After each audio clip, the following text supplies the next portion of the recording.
Great to be with you all, and I'm so excited. Brian Nguyen is here, and Brian, we have guests from time to time that are really, really knowledgeable, but I seriously don't know if we could find somebody as knowledgeable as you in such a variety of different aspects of the business. Welcome, my friend. I do appreciate it, Phil. Yeah, I hope I can live up to that introduction of yours on the show today. But we had a great conversation. Nick, I was telling people that 1 hour we spent upstairs at dinner was half the show right there. You were we had a great time, and yeah, looking forward to this. Thank you very much for having me on. No, come on. You were kind enough to take me to dinner up there. I love that place up there. It's a great place. I took my wife there the other day, and we had a great time.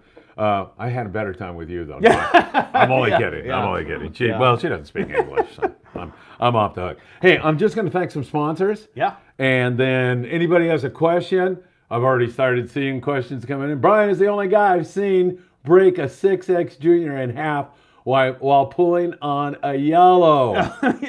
Jeez. The comments are already coming in. I love it. Thank you so much. Let me just thank some people here. Opsin Fluorocarbon. That is opsinusa.com. Put in FA at checkout, and you'll get a free gift and a handwritten card from Greg Brown. I've given Greg writer's cramp. I love to do that. 22nd Street Landing in beautiful San Pedro, California, where we find ourselves here right now. And it is an absolute, isn't it gorgeous night? I'm loving it. We got the door open, and it's just beautiful weather outside, nice and cool in the studio here. Yeah, Brian Burrell was just here. He came in and said they caught some sand and calico bass on the Monte Carlo. Not a lot. A little bit of sculpin. Said conditions are getting better.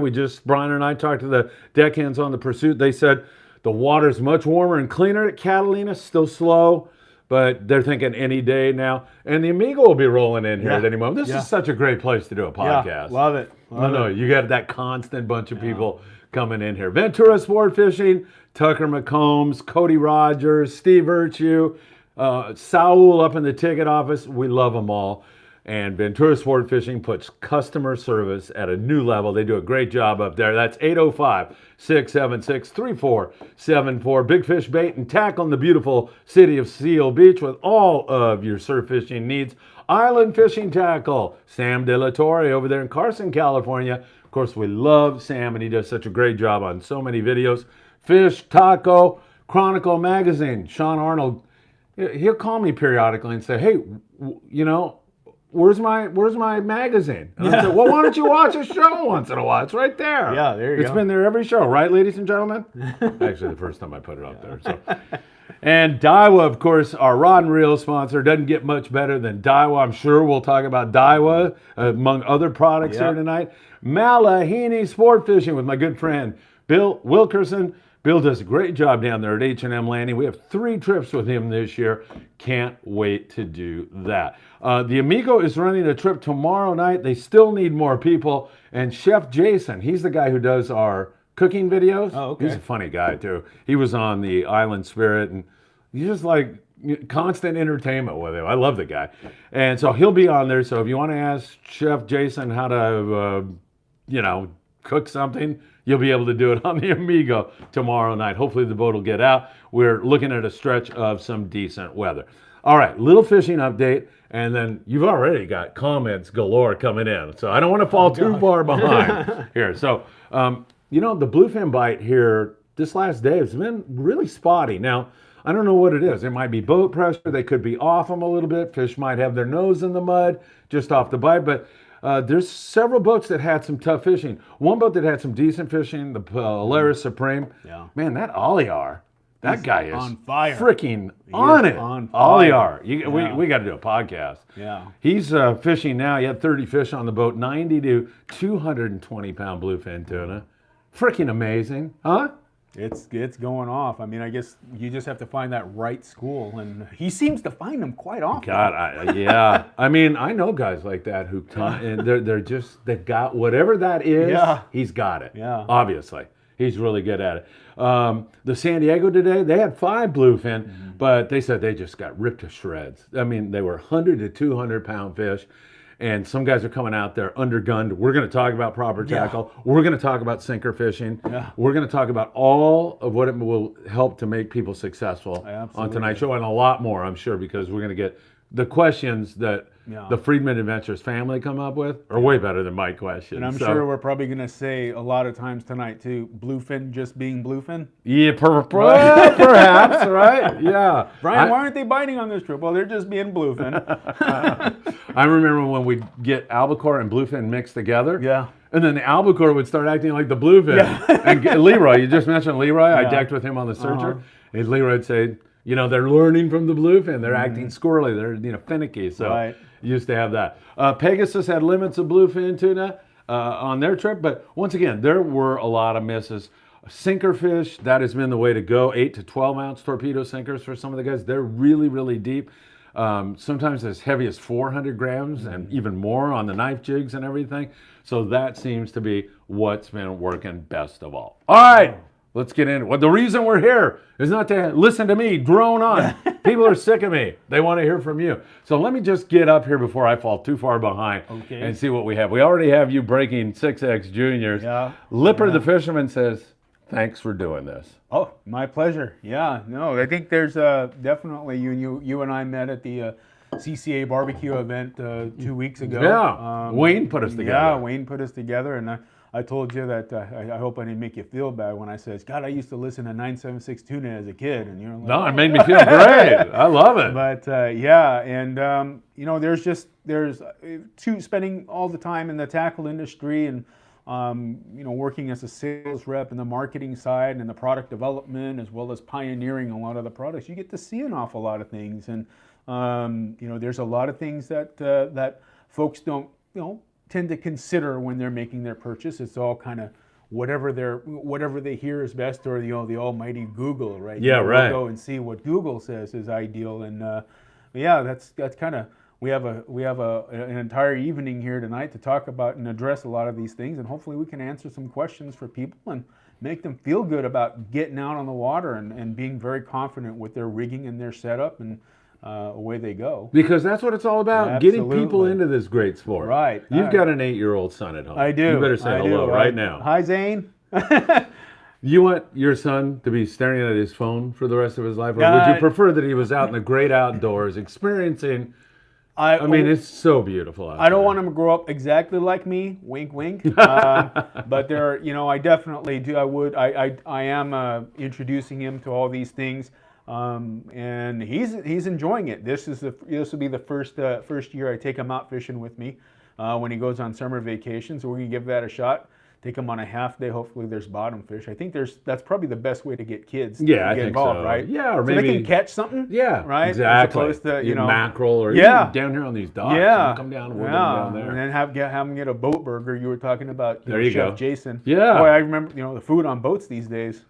Actually, really good. I know. It's like, you know, they could tie them up here and just kind of invite people down to eat. Yeah. So Chris has a question for you. What is your opinion of using wind-on leaders for heavy night jigging for bluefin tuna? Is it necessary? Excellent question, that's a Chris. Very good question. I use wind-on leaders exclusively. And for those that may not know, a wind-on leader is it's a way to connect the monofilament or fluorocarbon to your Spectra line off of your reel. But the wind-on leader, it is almost, I mean, unless you really mess something up in the way that you connect it, it's 100% connection. And it's super slick, very sleek, goes through your guides, no problem. But it eliminates knots too. And so to your Spectra, what I like to do, you're talking about the knife jigs and such, I fish a very heavy wind-on leader. I'm fishing like about a 15-foot wind-on leader of 200-pound test. Yeah. Monofilament, you know, if I go with fluoro, sometimes I do. I guess it just depends on what I grab first out of the bag. It is. But so you don't feel there's any advantage? There are advantages. Yeah. Fluorocarbon is definitely it's a harder material, yes. so it takes the abrasion a lot better than the monofilament. Yes. Monofilament, you know, like I said, if they're biting good, I don't really, at night, I don't think that there's much of a difference. It's not like, well, they can see one or the other. Right. But for abrasion resistance, a lot of times, and some of the jigs too, they do behave differently with lighter lines. So yes, to answer your question, a wind-on leader, to me, in my opinion, is the best setup that you can have for attaching a heavy line to your to the Spectra off of your reel, especially for the nighttime fishing for the bluefin. If you're using fluorocarbon, you can get away with a 130, 150, even 175 monofilament. You know, I use 200. I know some guys that are going 300. Some I've heard of deckhands. They only have a coil of 400-pound Iser on the boat. Yeah. You know, it's whatever they can get their hands on. Yeah, They just tie it on and away they go, and they're still getting bit. But yeah, the wind-on system is definitely one of the best ways to connect your Spectra to a top shot or a short length of whatever it is, monofilament or fluorocarbon. The absolute best. No knots to fumble around with. Easy. You can change those wind-on leaders on deck. I mean, you and I could be standing there on deck, and while having a conversation, maybe a cup of coffee, we can switch them out rather quickly if you kind of know what you're doing with them. Excellent. But, yeah. Excellent. All right. Jeff Yeomans from the 540 Slingers Club. Hey, Jeff says, good evening, Brian and Phil. He's such a great guy. He is. I love Jeff. And Jeff actually sent me a video or put me on an Instagram page. And then the guy, it was Baja Fish Taco 805. Oh, okay. So they had like a freaking torpedo sinker with a hook on it. And the guy caught a bluefin tuna. So my question to you is, can you catch these damn things on just about anything, or do you have to have the right color knife jig? Or I mean, these guys, you know, they caught it on this friggin' sinker. No. Is that an anomaly, or is that something that? What do you think? I can't give you a definitive answer on that one. Okay. What I can tell you is that I have seen some of the jigs that are tied onto the boat rods, and they don't have any color on them. They don't have any glow on them. The guys that I know that are real successful, they don't bring those little black lights, those UV lights, to charge up the jig. They just drop them in and away they go. Now, there is a lot more to whatever it is that you're confident with. If glow gives you the confidence, by all means do it. Yeah. If having one big hook on the bottom gives you that confidence, by all means do it. Yeah, so, I mean, as far as color, I don't think that's as important as the jig is. You mean how heavy the jig is? Getting down fast, how heavy the jig is and the shape. Okay. Like, so if you remember in what was it in 2016 or so, 16 or 17, that's when we were starting to get that triple-digit bluefin. Yeah. You know, before that we were getting the smaller grade. I say smaller because we're spoiled now. Of course, anything less than 100 pounds is small. Yeah. But in that time frame when we were getting that smaller fish, you know, all we had were the flat fall type, those willow, I guess you can call it like a willow leaf type of slow pitch jig. Yeah.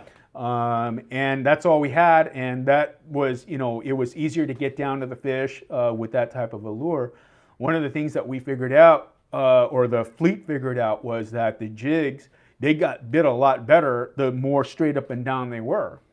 And you can take that same flat fall style of jig and have a 500, 600, 700 gram jig in that. The issue that you have is that they are rather wide. They catch water, right? Yeah. So so as they catch water, they sink slower, and because if they pick up any type of current, they're going to scope out. So what happens is that if I go with a more slender jig, the knife jig, yes, my jig, I can get. So if the captain calls out, hey, they're at, I don't know, 30 fathoms, and I can play around 100 to 200, let's just say feet, right? Yeah. So I'm going up and down. I can get 5 or 6 retrieves back and forth to your one. Yes. I've got more, my jig is in the water longer than yours. It's exposed to more fish. It's in the strike zone. Right. So that's where you're seeing now that, you know, the knife jigs are really coming into play. Sounds like they're your preferred, huh? You like that. Nice. You know, when there's current or a lot of current, I like the knife jig. When there isn't, I'm you know, I know they're one of your sponsors, but that Daiwa SK jig, or you know, Taddy came out with that new hybrid jig that they have. Yes. That's kind of a cross between a bunch of different jigs all in the one. Yeah. But something like that's not as wide and doesn't catch a lot of water, I guess is what I try to tell people, catching water, right? Wide, it just catches it and it slows the drop down. You go for a crank, it wants to scope out.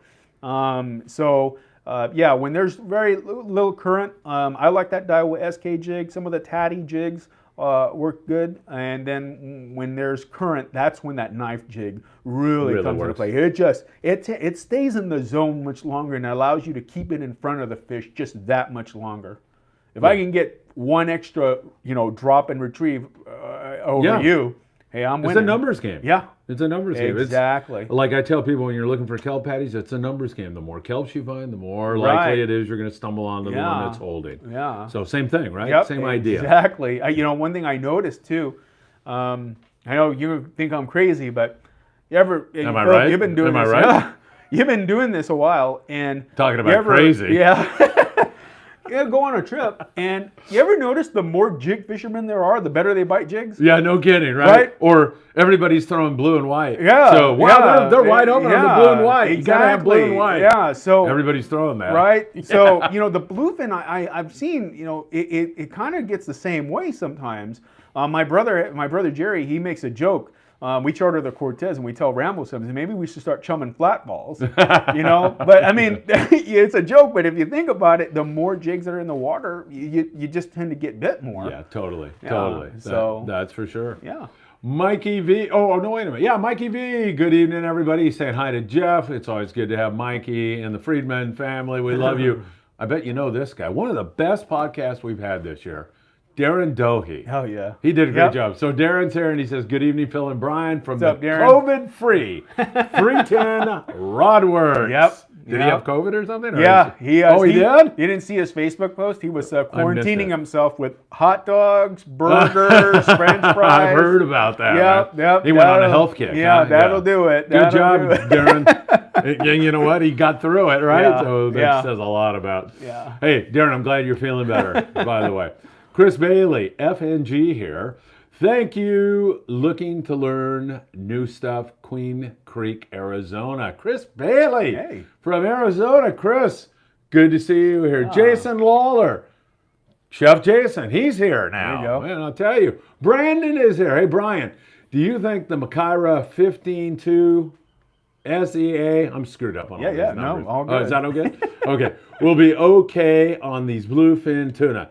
Those 22 speeds are pretty pricey, and I already have the 15. Hey, before you answer that, I do want to make this point because you mentioned that Daiwa is our sponsor. Yeah. We also had a conversation upstairs. I just want my audience to know. I told you we are very proud to have Daiwa. Very proud. We love their stuff. Yeah. However, if you think something else, this show is about telling people what works and what, I just want them to know we're not here shoving stuff down their throat. Not a problem. So anyway, there, Brandon's question. Do I need to repeat it again since I went off and No, yes, if that 15 SEA was good. Yeah.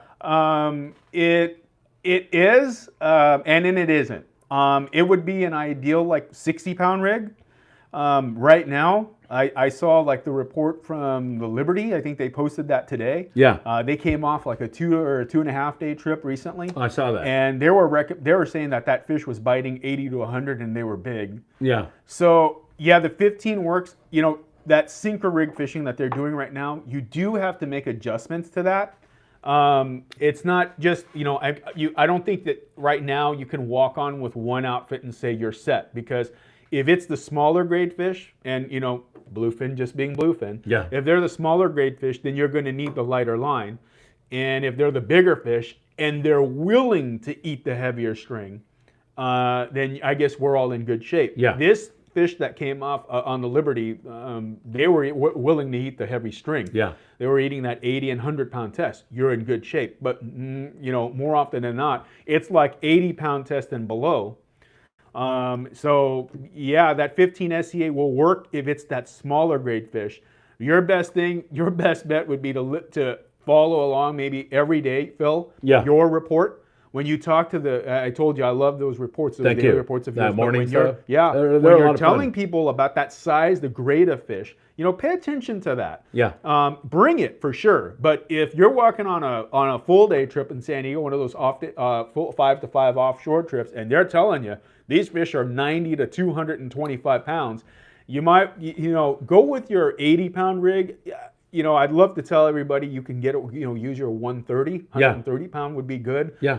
They're not going to eat it. I have not hooked anything in the daytime, honest to God, unless it was the kite, but nothing. I've not hooked anything on anything heavier than 80 pounds. So 80 is the top. It seems to be what they are willing to eat. Bite.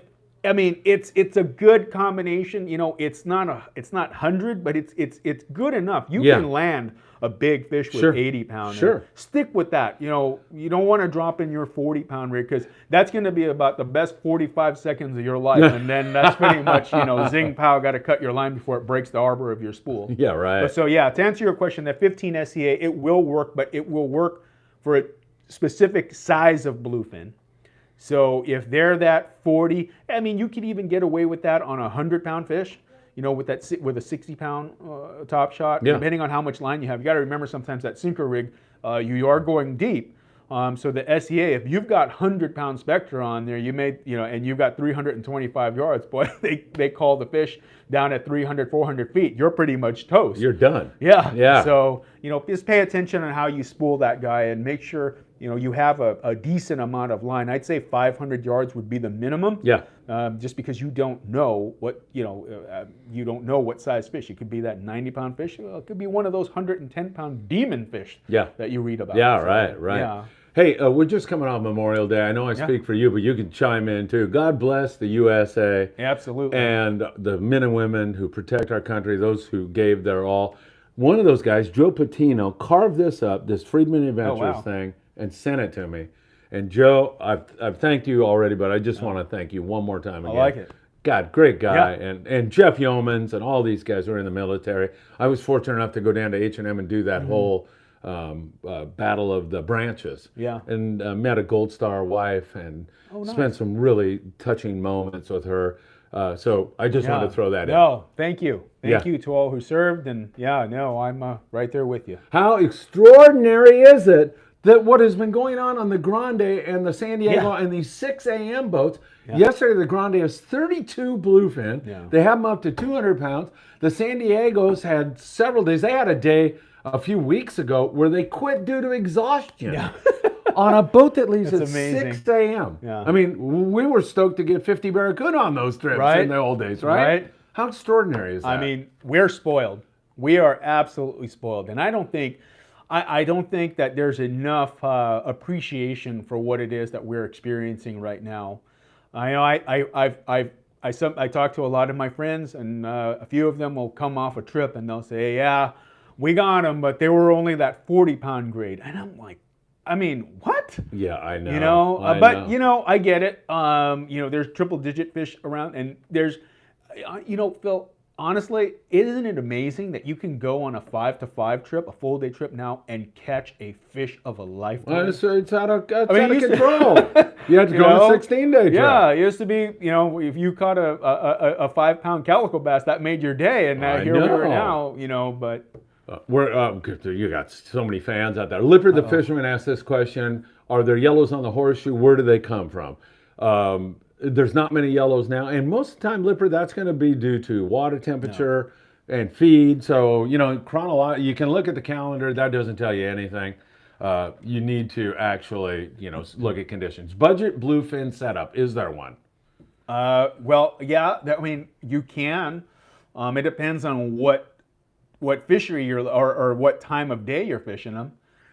In the dark, there's, you're going to have to, unfortunately, you will, you want what we call a heavy framed reel.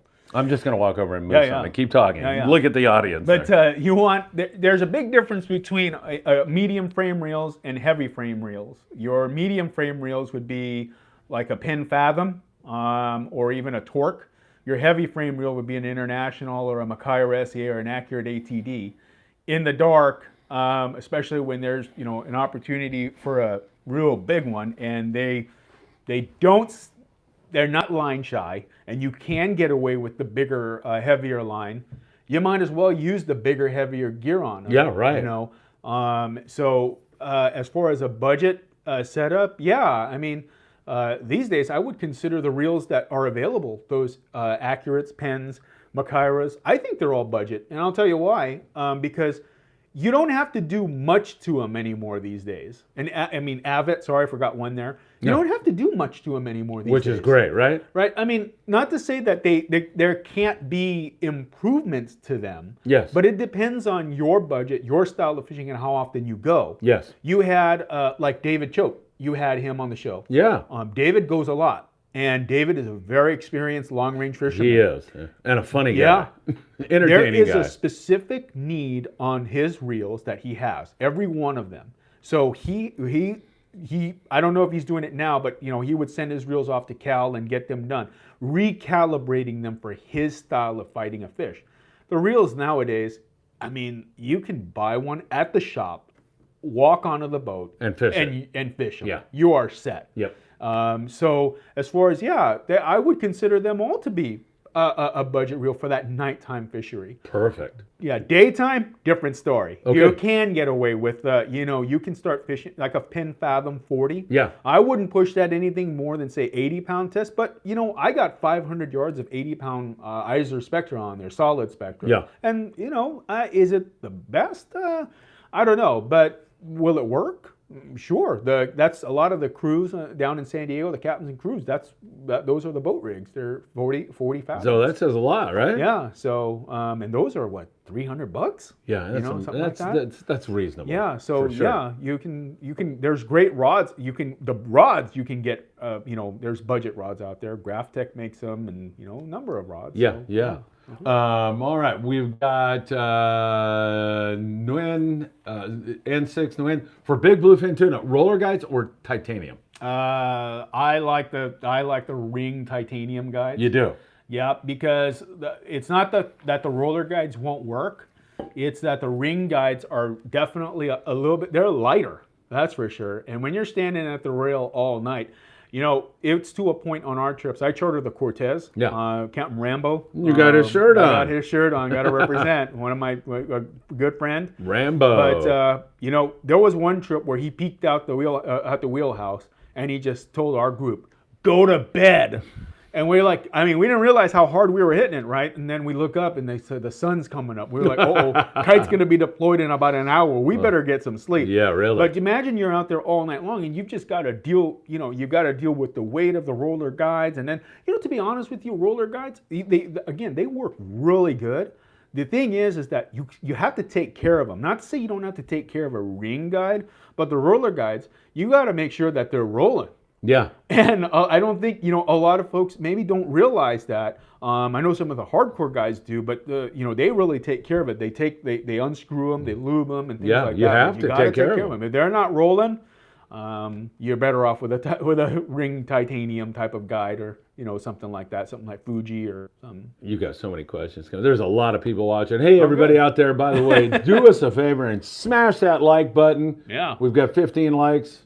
I want to look back there in a second and see 50 likes on there.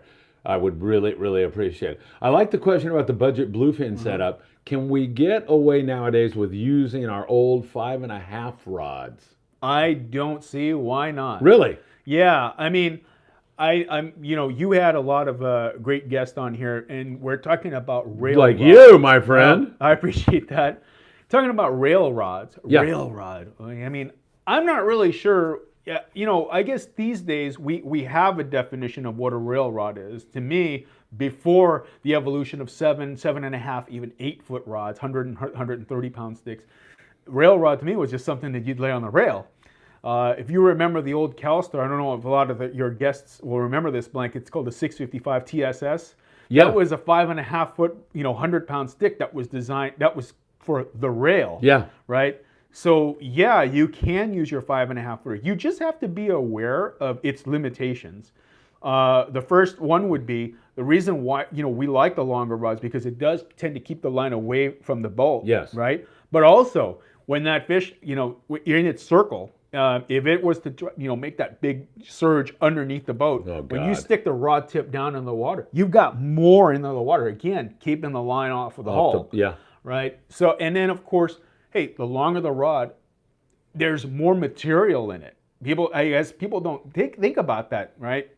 The longer the rod, the more blank there's more material. So there's just that much more trying to fight that fish. Yeah.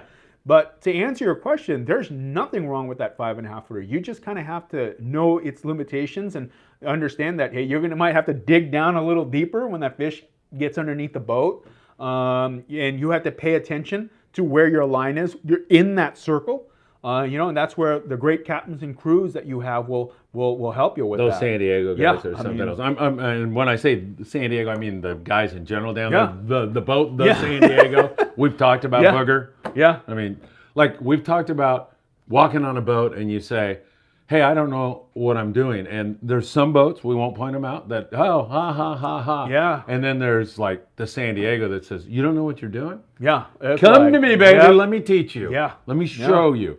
That's what this industry needs to do more of. Absolutely. Right? And our conversation upstairs, we were talking about promoting the sport. And we need a lot more of that. That's what we're doing here with the Freedman Adventures family. These guys are great. Jorge Bocanegra. Oh my God, I haven't talked to him. He says, hello, Phil. Long time, brother.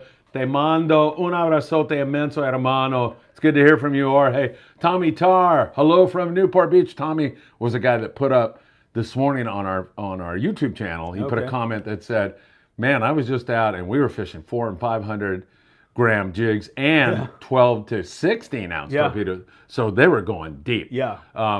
We have a lot of questions, but you know what? We got nothing but time here. Absolutely. And, do you want to talk about sinker fishing? And is it easy? I mean, you just drop a bait down with a sinker, right? Yeah, no. I wish it was that simple. And I've watched enough. I've watched folks even on our trips, it's really it is a technique in itself. The sinker rig fishing for bluefin. So we think of sinker rig fishing, we think of it as sea bass or rockfish, right? You drop it and then it's a bait and wait type of situation. Yeah. And it's not that for the bluefin. I heard the perfect analogy of sinker rig fishing for bluefin. It's fly lining with a sinker on. Okay. The first thing that I think that you want to make sure is that you don't go too heavy on the sinker, right? A lot of people, if that fish is at say 200 feet and you have little current, I think a lot of people, you don't want to confuse what you do in the dark versus what you do in the daytime. If I tell you it's fly lining with a sinker on, would you want your fly line bait to just stay right in front of you? You want to have it angled out. There's got to be some of that scope in your line. Understood. So whereas at night, no scope, right? We don't want that scope. It's bad, When things get scoped up, wind up and start all over again. But in the daytime, it's a constant. You're adjusting that sinker to the current and to the depth that you are fishing. So there's that. I have been on. I have even one of my guys. He actually will go lighter than what is recommended. And I mean, he's very successful. So if the captain recommends 6 or 8, he ties on a 4 or even a 5. Oh, wow. Yeah, because he's just, again, it's keeping it in your fly lining with a sinker on. Yeah. So there's that portion. I love that. Right? Yeah. The first thing is you don't want to go super heavy and just have it just straight up and down. We're not fishing for sea bass. We're not fishing for rockfish. Okay. You want to have a little bit of scope in there. The second thing is that Gary Taraoka, he's a long range fisherman. You can look him up. Tareoka is his last name. You can Google that. He has a trick that he utilizes with a rubber band. It used to be you'd take a rubber band or a torpedo sinker and you just loop it together. Yeah. And the rubber band, it kind of looked like a dropper loop, right? Yeah. Problem with that setup is that it propellers down and your line gets twisted or it tangles it up. Yeah, yeah. Or easily see that happen. Or I mean, you're on a trip with 30 anglers doing the same thing. I mean, you can imagine what this helicoptering sinker is going to do. Yeah. He's got kind of an inline method that he has been, all the crews in San Diego, they've been using it now. They all get it and they all can do it for you. But it keeps the torpedo sinker in line. And so from that torpedo sinker, it's easily changeable, of course. You can change out the weight, right? Oh, that's but great. It keeps it in line. Yeah. So there's no more helicoptering down. Perfect. But maybe 3 to 4 feet, from the sinker, maybe 3 feet or so, 3-4 feet, you have your hook on there. And what you do is you have to have your line marked. You have to have it marked. And that's another question here. Yeah. Well, any tips on marking? Yeah, we'll definitely get to that. Yeah. But just to finish up on the sinker rig. But yeah, you definitely want to have your line marked every 100 feet. Some guys will go 50 every 50 feet, but I mean every 100 feet is pretty easy. Some of the shops are doing it now for their clients. Yes. So when the captain calls out, hey, okay guys, I'm going to keep using 200 feet, nice even number that even I can understand. Yeah. But captain says, hey guys, this fish is at 200 feet.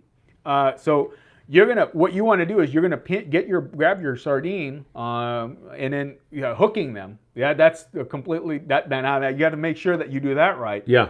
If you get them through the nose, you're going to drown them. They're going to come down with their mouths open, and it's just that's it, right? Yeah. So what I like to do is I take a circle hook. Unfortunately, we can't get away with monster circle hooks, just as we can't use 200-pound on them as much as we'd like to in the daytime. Right. But we can fish anywhere from like, a 2-aught up to a 5-aught, and depending on the brand that you're using. If it's a Mustad 399, 4.2 or 4.3 hook, then you're looking at something along the lines of like a 3.0, 4.0 to 5.0. Super moots, circle hooks, they're all kind of a little different. Yeah, I know. That's crazy, isn't it? Right, yeah. So when you recommend a 3.0 or a 5.0, yeah, you kind of have to ask which brand. one. Yeah. So if it's in the Super Mutu family, that 4.0 will be okay. So yeah. A lot of the boats don't use the Super Mutu just because it's super thick. You can get away with the Mutu.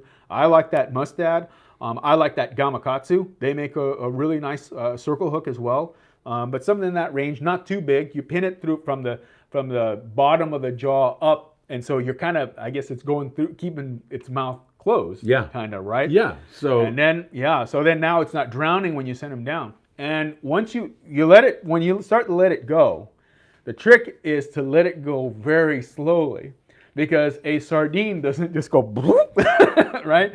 I teach people when I speak at fishing clubs, I call it fly line factuals. Yeah. And one of the things I always tell people is that, the trick to getting bit is to make your bait look just like the ones the crew is throwing in. Absolutely. The only difference is yours has line and a hook in it. Yeah. Right? So the more natural the bait looks, the more likely you're going to get a bite. So you let it down real slow, right? Yeah. And so you've got your line marked. Okay. So he says 200 feet.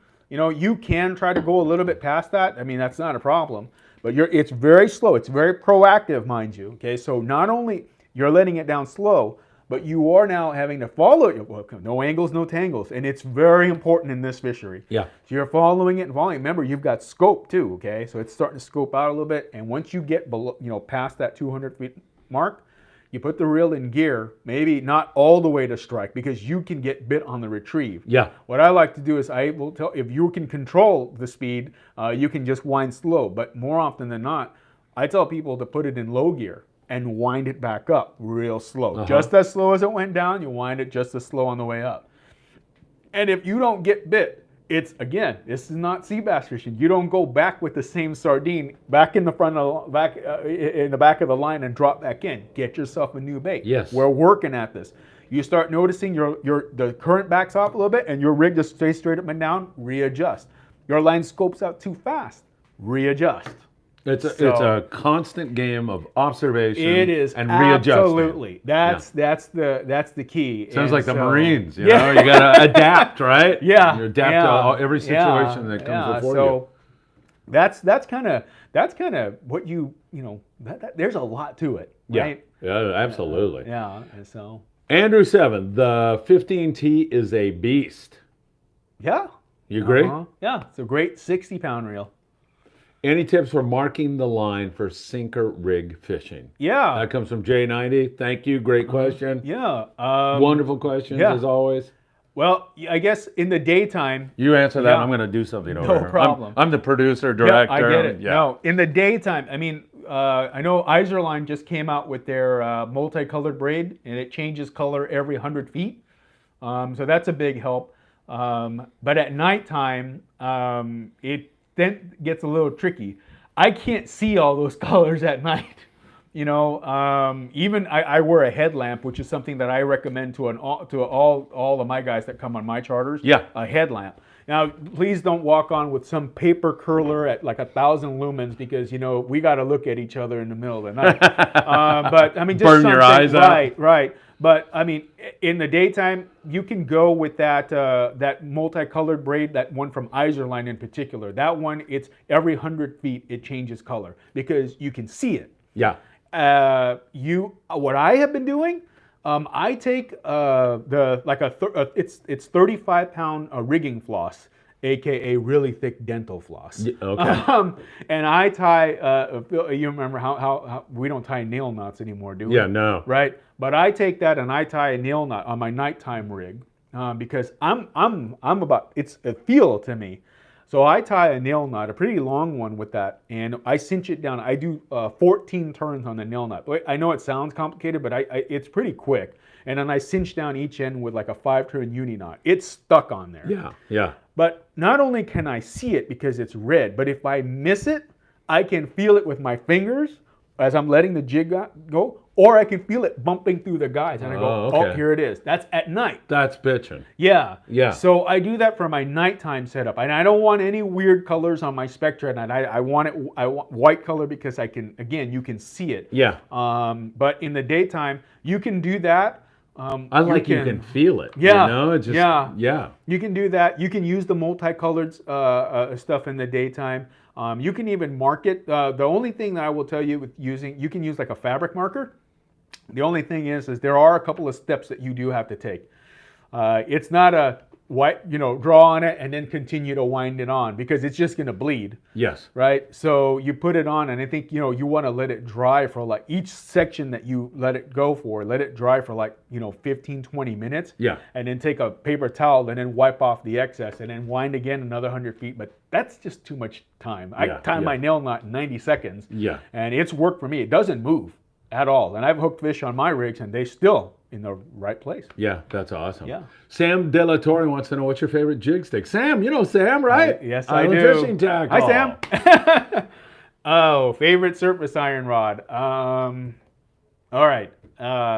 Right now, it is a modified, and Sam will love this one. It is a modified Super Seeker F100.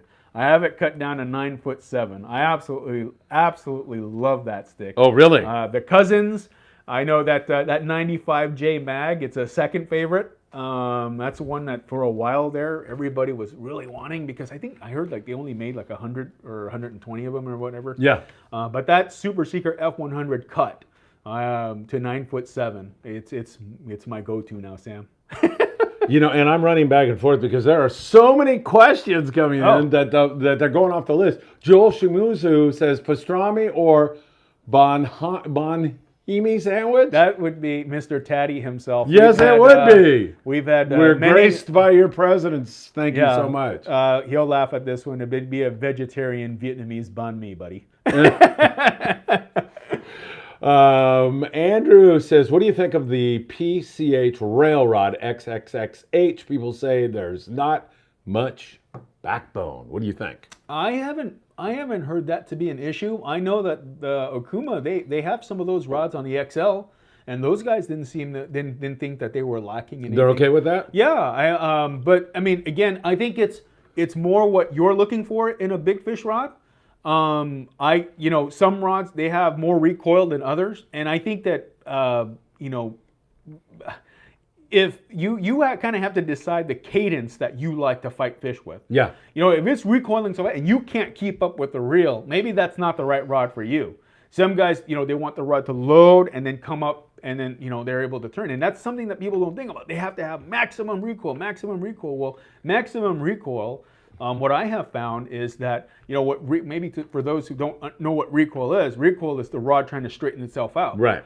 And you got to remember, if that rod recoils a lot, and you're the one that has to hold on to it when it's running. You can't just drag. I mean, I guess you can. The boat owner's not going to like y'all too much if you tear up his rail. But you got to pick that thing up. And if there's a lot of recoil on there, and it's just fighting you the whole time, and you feel light on your toes. Yeah, right. And you kind of have to think take those things into consideration as well. It's not a matter of a lot of guys, and I was guilty of it. Hey, David Choder, he has this rod. I'm going to do it. Well, David, that's like me saying, if I buy Jordans, I'll play just like him. Yeah, right. But so David, guys like that, they know what they want. He can tell you the action of a rod. Like, this is what I need.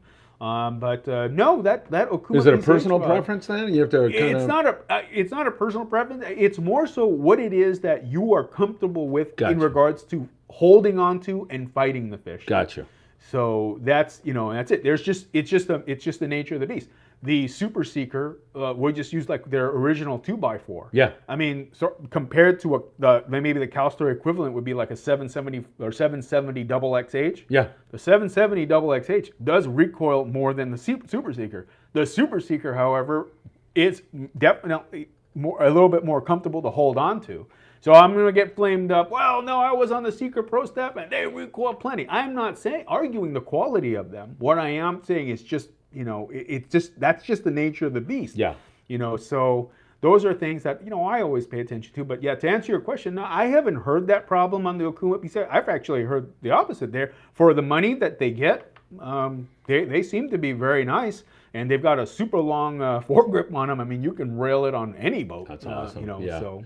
When I was promoting you coming on the show, I said that my knowledge is about like this and yours is like this. I think I over-exaggerated my knowledge compared to you. Awesome stuff. I'm learning a lot, and I know our audience is too. Paul Ems just wants to say hi to Phil and Brian. Thank you, Paul. Yeah, thank you for being part of this. Jorge wants to know, PCH Tri-Helix rods are a great series of budget rods with extraordinary good strength. There you go. You agree? Yeah. Yeah? All right, good. Jorge. Yeah. Well, I like it. Roland, how and where to attach the sinker on a 15-inch wind-on leader for a sinker rig? It's going to be, you're going to tie your hook, obviously, to that wind-on leader to the end of it.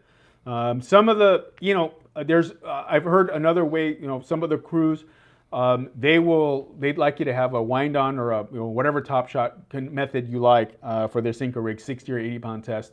They like to do monofilament and then 3 feet of fluorocarbon, and that works too. But to answer your question, you attach the hook straight to your wind-on leader, and then about 3 to 4 feet above that is where the sinker would go. Yeah. So that's really, it's pretty, the tying of it is pretty simple. The fishing of it gets a little tricky.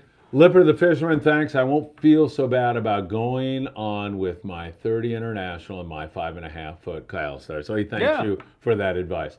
Brandon, hey Brian, have you seen the new Iserline Mark Spectra? You just referenced that, didn't you? Yeah. Line they just put out. It's pretty pricey. I'm curious if you think it's worth it or not compared to us anglers marking our own line. I just spooled up 2 of my reels with it. Yeah. So you obviously think it is, right? I spooled up 2 of my daytime reels with it. More importantly, 2 of my daytime jigging outfits with it. Yeah. So I think it's worth it because it saves me from having to do a bunch of different things just to mark up the line on my reels. Yeah. But again, daytime, that's the key here because I can't see those colors at night. I don't care what it is. Yellow, white is all because it's what I can see. Yeah. Right? It makes sense. Yeah, because there's some blues in there and reds. It's like, if you can't see it, think about what the crew can't see when they're trying to get you out of a tangle. Oh my God, those guys are remarkable. Yeah. Actually, I don't know how they do it. Yeah. Do you? I don't. Well, they're I wouldn't do it. Pros, man. They are pros. Yeah. Angler 112, love my PCH rail rods, great price and super light. Yeah. You're good with that? Yeah. All right. Yeah. Sam De La Torre. What is Sam De La Torre? Sam, you should be planning our next instructional video. Right. Stop fooling around here tonight. I'm kidding. It's always great to have you. The only thing better would be to have you down here with Brian. That would be awesome.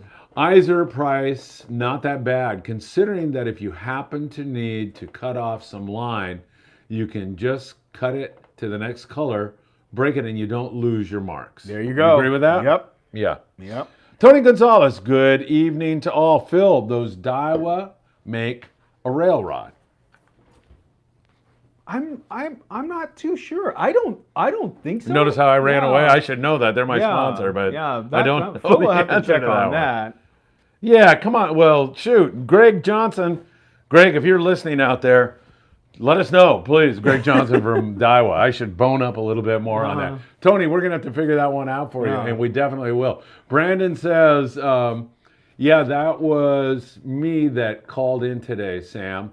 Oh, he's talking to Sam. All right. Well, super great info. Brian, Sam De La Torre. All right, 540 Slinger. That's Jeff Yeoman's great info on rigging floss. Yeah, Yeah. that's a great tip, right? Yeah. That's- Unfortunately, you have to buy it in these huge rolls. Jeff, you're close to me. Come on by and grab a few feet. I bought the jumbo roll. I got enough to I don't know, do the entire fleet's reels and then some. Yeah, you can meet Brian. He's got extra for you. Awesome info, Brian. I'm also particular of using white Spectra. That's Brandon again. Yeah, it makes perfect sense. Jason Lawler. Jason, you're supposed to be cooking food down there at Shoals. What are you doing? Watching our live show. I'm glad you're here. I'm here watching and working. Oh, there you go. Don't burn the ribs or anything over there at Shoals in Long Beach. Drop on by and say hi to Jason tonight. He's at Shoals in Long Beach on 4th Street. Let's go fishing tomorrow, guys. I will be on the Amigo leaving tomorrow night. We love the Amigo. We chartered it a lot. And as I mentioned earlier in the show, in case you weren't listening, Jason, I did mention it, right? Yeah. Yes. Yeah. He'll be there, and he'd be happy to, cook you a cheeseburger maybe or do something like that. Justin Poe. Oh boy. Well, Justin's a great guy. I know that when Patrick, my son, was getting in, they do a thing called Bass Bros. Yeah. I think it was that, or I don't know what they were doing, but Justin helped Patrick out a lot. Justin, it is so great to hear from you. Cambodia Nightmare talking about recoil. Love it. Yeah. Yeah, Justin and I, Justin now, of course, designs rods for Pure Fishing. Yeah. Penn Fenwick. Oh, really? Yeah. And Justin and I we've had the pleasure of working together and working with each other. I love Justin. I don't know how long. He warned me not to come along on that ride 20 years ago when I met him, and I didn't listen to him. He's one of my closest friends, and really, just got to remind him that I kick his butt in breakfast burrito eating contest on the way to Vegas. That's funny. That's funny. Sam De La Torre, okay. He's talking to Brandon, I think. Andrew 7, on the last trip we were catching triple-digit bluefin, and some guy dropped down with a Stella with 65-pound braid. It took forever to get it. Yeah, that happens. And, I think it's something that a lot of people, maybe folks don't think about. Captain tells you, hey guys, don't drop in with anything less than 100. I mean, this, even talking about long range trips. I heard one of David Choate, I'll keep mentioning him. He's one of my friends, and we talk a lot. And he said in one of his seminars once years ago, he says, when the captain says to drop down in line, I go up in line, and I seem to get bit. I don't know what it is, But the thing is if the captain tells you to fish 100, or the crew's telling you to fish 100, 130, fish your heavy wind on 200 pound, and somebody drops down with 50, you're only given X. Let's just talk about nighttime fishing. Yeah. You're given X amount of hours. Okay, that opportunity, you only get a short window. Yes. And if you have to spend half of that window waiting for somebody with 40-pound test to eventually lose a fish, right? Because 2.5 hours, the longer you're on a fish, the more it goes wrong. Right. So everybody on the boat now who could have been productive is now waiting, and then by the time hopefully you've landed it, but more often than not you haven't. By the time you end up losing it, that's it. That window of opportunity closed, and hopefully you're on a 2.5 or a 3-day trip, or longer, that you have another night to get back on them. Yeah, right. So hopefully. Yeah, hopefully. Yeah. Otherwise it's just bluefin being bluefin, Phil. Yeah, we hear that all the time. Yeah. We're up to 44 likes. Keep those likes coming. Yeah. Thank you so very much. Brian, what is your go-to surface iron? Jeff Yeomans, 540 Slingers, wants to know, what's your go-to surface iron?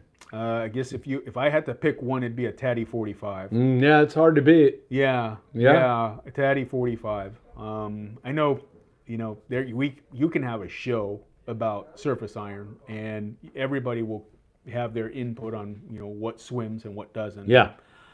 I fished. I used to charter a lot with Tucker, Captain Tucker, when he owned the Outrider. Love Tucker. He had a jig tied on the boat, on his rod on the boat, and I asked him what it is, and he probably didn't even know what it is. Right? And he would throw that thing in, and he would always get bit, always on yellows.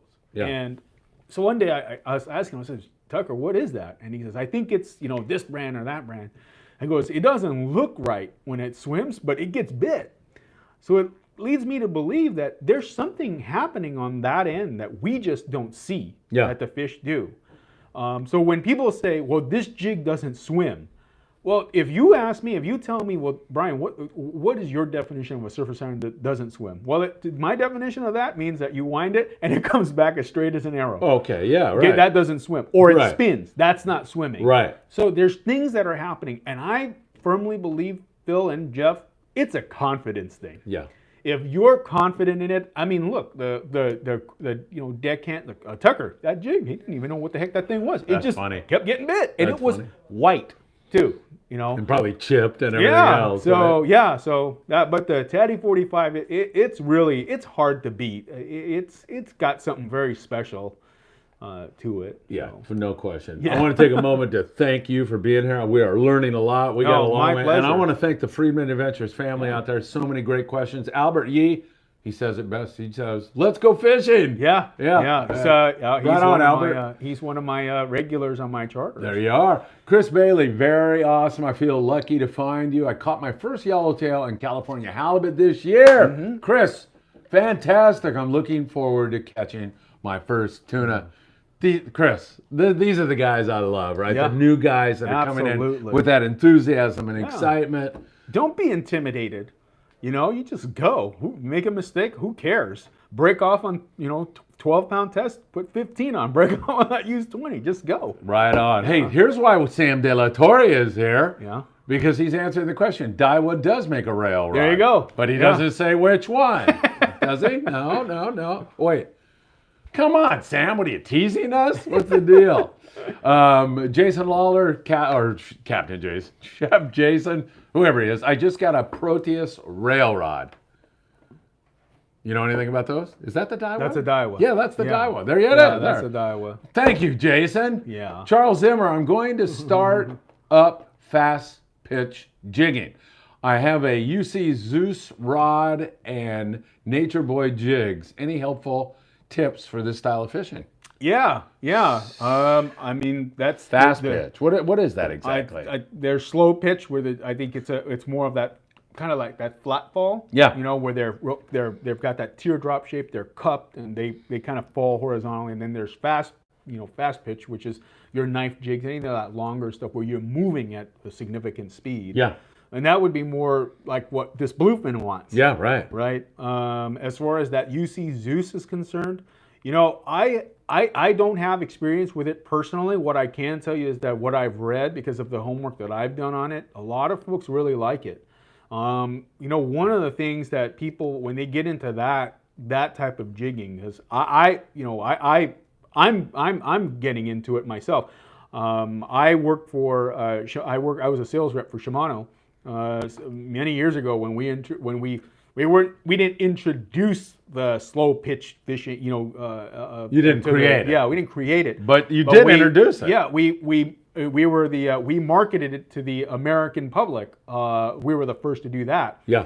And so I do have a experience with it, and a very successful experience with it, especially out here. At that time, we were 16, 17 years too early, because now it's taken off. I know. You were just too early, and it would have worked, right? Yeah. It did work. Yeah. Yeah. So the important thing, that Zeus, the rod, the line rating has nothing to do with its ability to effectively kill a big fish. Right. It's specific to the size jig that you are fishing with. It gives that jig the best action, whatever it's been designed for. And you'll see a lot of the model numbers, they'll use like PE 4 to 8. That means that's the Spectra. PE 4 to 8 with a rod that says PE 4 to 8 would be 40 to 80 pound braided line, right? And so you take a look at what that you take a look at what that rod does with the jig when you're doing the jig, going through the jigging motion. If it feels like I hate to use this term, but if it feels like you got a donkey on the end and the rod just folds over when you're trying to lift it and your rod's too light. Absolutely. And if the rod doesn't bend and the jig comes flinging up, then your rod's too heavy and your jig's too light. So you have to make sure that you have the right rod for the size jig. And also don't be tempted. I'm sure the brains of the SoCal angler and the custom rod builders are working really hard right now to try to come up with a jigging rod that would be applicable to, say, rail fishing, laying it on the rail. Yeah. Because those rods right now, for the most part, they're very slow in action, and they're believe it or not, they're actually easy to hold on to because they don't. Again, we said earlier, they don't recoil. Yeah, right. So you can just hang on to it. Yeah. Right. And you want a shorter rod right now anyway, until some of those custom builders, come up with something. But because you're moving your rod so aggressively, if the rod is super long, like 7-8 feet, yeah, I mean, that's a lot of rod. Or Jeff Yeomans with his 10-foot. Or 10-footer, but that's a lot of rod. Yeah. You got to move 6 feet of rod before the jig even starts to move. And so that Zeus rod, it's good. Just pay attention to the size jig you want to throw, and then fish them.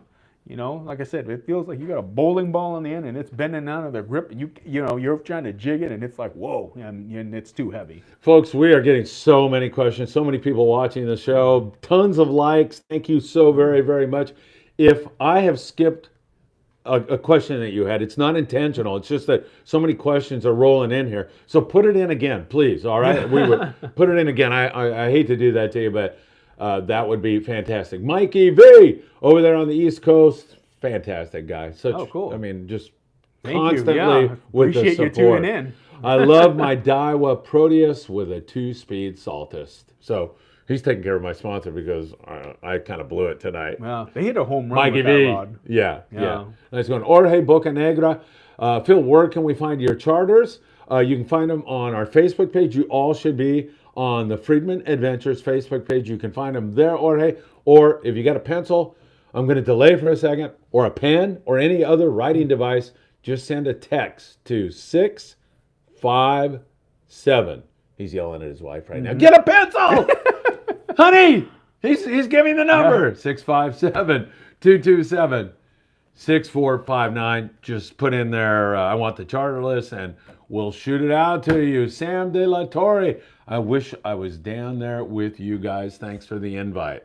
Now, I don't know if that's like, thanks for the invite because I just invited, or, hey, jackass, why didn't you invite me? I'm not sure, Sam, but whatever it is, I love you. You know I do.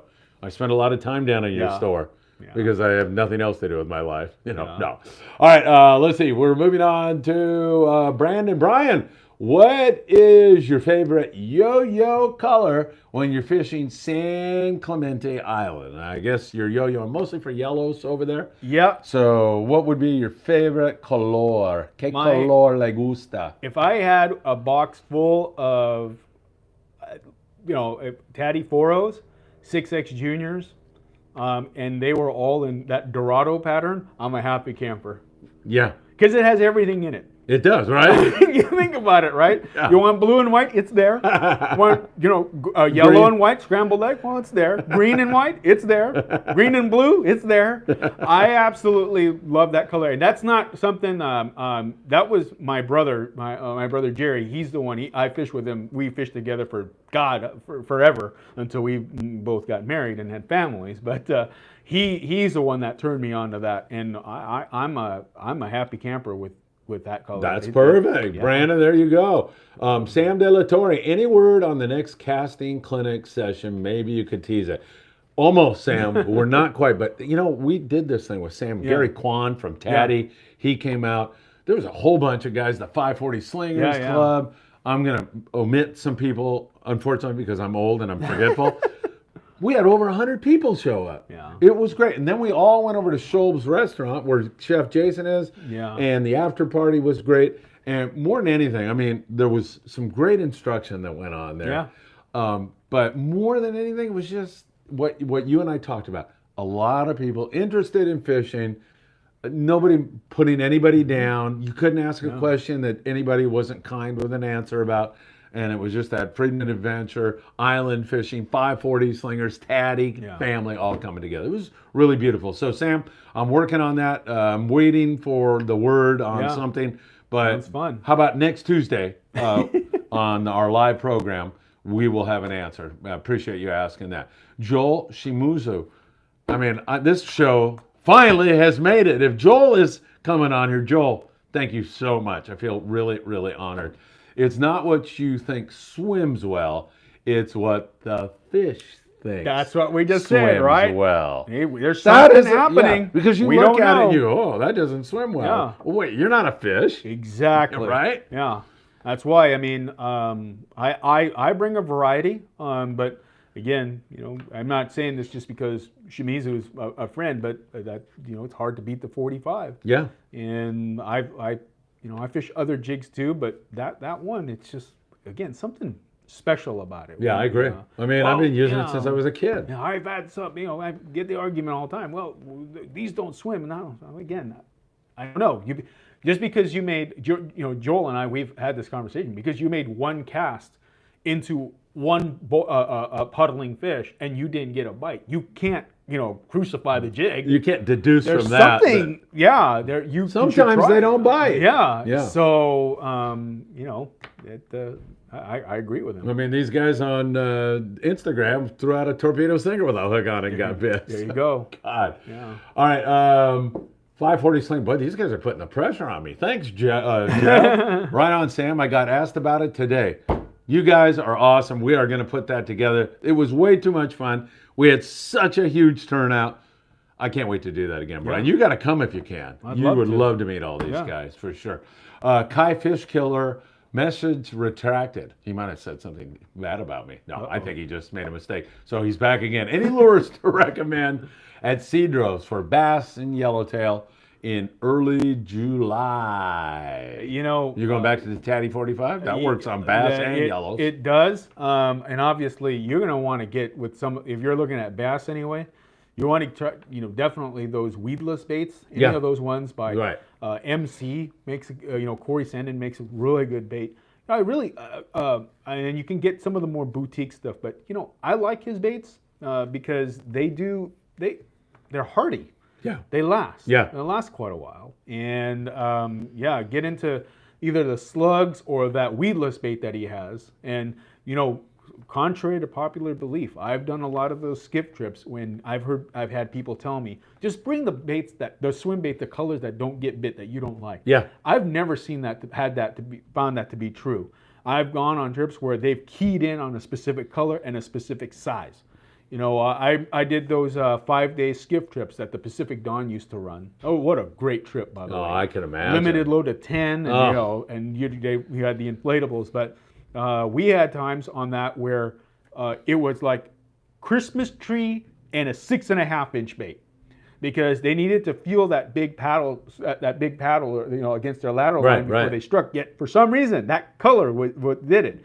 So yeah, bring whatever color. I don't know how, you know, accurate that could be. I'm sure that at times it can be. Yeah. But yeah, you definitely consider those MC baits. There is a way to fish them, and it's not just a matter of like chucking them out there, you know, calling it a day. Yeah. There's a reason why Corey Sandin is the master of all things weedless. Yes. But I know too that, you know, he's always willing to help people, and he does a lot of, you know, a lot of seminars and things like that too. So it'd be worth it for you to listen in on that stuff that he talks about. But yeah, we should get him on here, right? Yeah.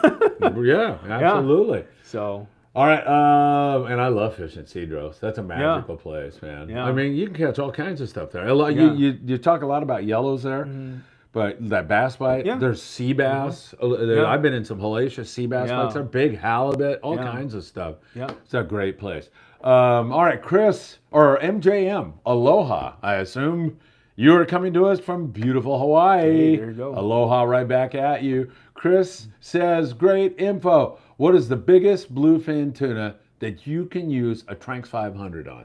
How big? Yeah, I would probably not use one on anything bigger than, say, like maybe 70, 80 pounds. Mm-hmm. It's not for the reason of anything, but if you're planning on using it to throw poppers at, let's just say you caught a good wind on that cast, and depending on how much line you have on your reel, let's just say you have a respectable amount here, 350 yards. Yeah. Caught a good wind, you got 50 yards out, you get bit by a big one.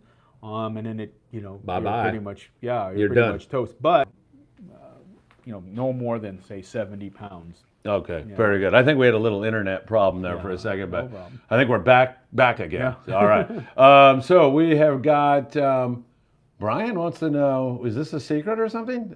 You have a nickname for the Royal Star? What's that? Brian says, what is your nickname for the Royal Star? Oh, no. Okay. I just, people know. There was a joke, because I used to fish the boat a lot. Yeah. And there was a group of guys that were going. I was invited, but I couldn't make it on that trip. So I was on their group message. There was like 12 guys on there. So that's my favorite boat of all time. And they were replying, everybody's chatting, and then I kind of just chime in. There's phone numbers on there I didn't know. Yeah. I figured I'd be a smart aleck about it. I replied back in my normal way. I replied back, I go, that boat stinks. The captains and crews. And then one of the guys who didn't know who I was, right? He's asking around like, hey, should we really go on this boat? You know? And they're really like, no, Brian was just, kidding me. He loves that boat, So yeah, I fished that boat with David Choate in Panama and Pete Gray, and it was really fun. We had a great time. Yeah. David Choate was on a skiff and went over. Well, I want to get it. I told you about that. He already got Tim X in all kinds of trouble. Let's see, where are we? Paul, what's your favorite fluorocarbon leader? Also, what's your take on bell pepper sandwiches? Oh, yeah. The bell pepper sandwich. I was having a stomach issue on that trip. So God! Yeah, but fluorocarbon favorite. I like the Cigar Premier, but that comes with a little dot. Yeah. Cigar Premier, as I don't think before they didn't put it as clearly on their package to be an IGFA line. Yeah. Now they do. So I do everything on diameter. All my fishing line selection is on diameter, be it ops-in, anything. And I base all my line diameters on Iser line first string. Okay. If your 100 is the same diameter of Iser's 80, I'm calling it 80. Doesn't matter what the manufacturer says on it. Right. So I will fish it like 80, and I'm a happy camper. So I think about those kinds of things. But I like the Cigar Premier an awful lot. It's manageable. I haven't tried the ops-in yet. I'll give you a swirl tonight. Yeah, definitely. I'll give it a try. And let me know honestly what you think. It'll be very. We should stop right now and thank Tony out front and Janelle. Okay. The Freedom's not getting out tonight, so they're staying late. And they are making this show possible, because if they don't, so when I saw that the internet went down, I thought maybe Tony pulled the plug. I want to go home. Yeah. You guys are going too long. So thanks, Tony, Janelle. 22nd Straight Landing. Thank you so much. Yeah, thank Joel you. is back. And Joel says, show and guests are awesome. And I'll tell you what, honestly, that means a lot to me. Yeah, thank you. That Joel is saying that, right? Yeah. Ruben Lopez. Ruben. I'm getting your stuff in the mail. He's a Patreon member. I'm like a one-man show around here lately. Ruben, forgive me. All right. Ruben said he came to the casting thing. He said, got me casting right again. We had guys like Eddie Leland, old-time skippers, and they were just coaching away. And Jeff and all his guys, Danny. It was just lovely to see. So much going on there. It was really, really beautiful. Uh-oh. Somebody's coming in here. Did you hear that? Yeah. Maybe the Amigo just got in. Maybe we'll get a fish report. Who knows? Joel says, I'll be the first to say the Salas 7X and 6X Juniors are great jigs. Just got to know how to swim it. Yeah. Wow. Joel. He's a fisherman. Yeah, obviously. So you just, these are things that we do. He fishes. I don't even think he considers they're friends. Yeah, perfect. So we all get along. Are you okay for a personal question? Yes. You sure? Yep. I don't know if I want to ask you this. I can say no comment. Yeah, you can. Sam De La Torre wants to know if you'll use a spinning reel. Absolutely. You will? Absolutely. All right. I'm going to start trying it. I'm going to tell you something. I work for Penn Fishing Tackle directly. Many years ago, and I worked there for a year. I said, you know what? I'm going to give it a shot. I'm going to fish nothing but spinning reels this entire season. Yeah, I got to try that. Yeah. Half day, 3/4 local, twilight. Did you do it? And I absolutely did it. Did you feel weird a little bit? Not one bit. Okay. Not one bit. I still think I'm going to feel weird. But I had a lot of fun, and I didn't have a problem getting bit. So I don't think it's some kind of, there's nothing. I think people, honestly, Phil and Sam, I think that there's a fear of ridicule, that people have. Yeah. Yeah. And it's silly. Right? There's about to be a rental guy. Well, no, if there's a guy, if he's really, really a skilled fisherman, with that spinning reel, he He'll can smoke you. light it up. Yeah. Yeah. So yeah, I think, it goes back to that whole thing that you and I were talking about. This business should be more inclusive as opposed to, oh, you got a spinning reel, get off the boat, yeah, coffee grinder. We all learn somewhere at some point. Not every deckhand was born to be able to fire a Tatty 45 100 yards. Right. Right, exactly. So. All right, let's see. Jeff Yeomans again. Joel Shimuzu was on a great podcast with Brian Burrell and Edric Lansfield. Awesome surface iron roundtable. Brandon, I'm sorry, Phil, but I have to ask Brian. Uh-oh. I'm sorry, Phil. What the hell is he going to... I haven't read the rest. Uh-oh. Fished SCI, and the people who got sea bass had fluoro leaders with a dropper loop. Regular mono wasn't that great for us.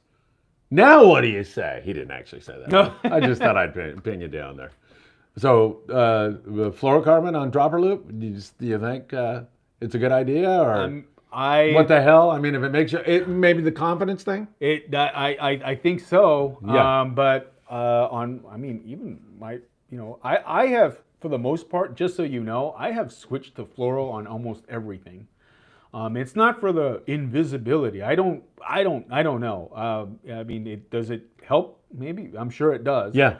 But I'm more about fluoro for its abrasion resistance than anything. Yeah, I agree with you there. It just fishes longer. So yeah, I do. If I'm these days, there's nothing wrong with dropper looping with fluoro. It's maybe I use 60. I used to use 60 for dropper loop for white sea bass. I didn't have a problem, but just because it's on my reel.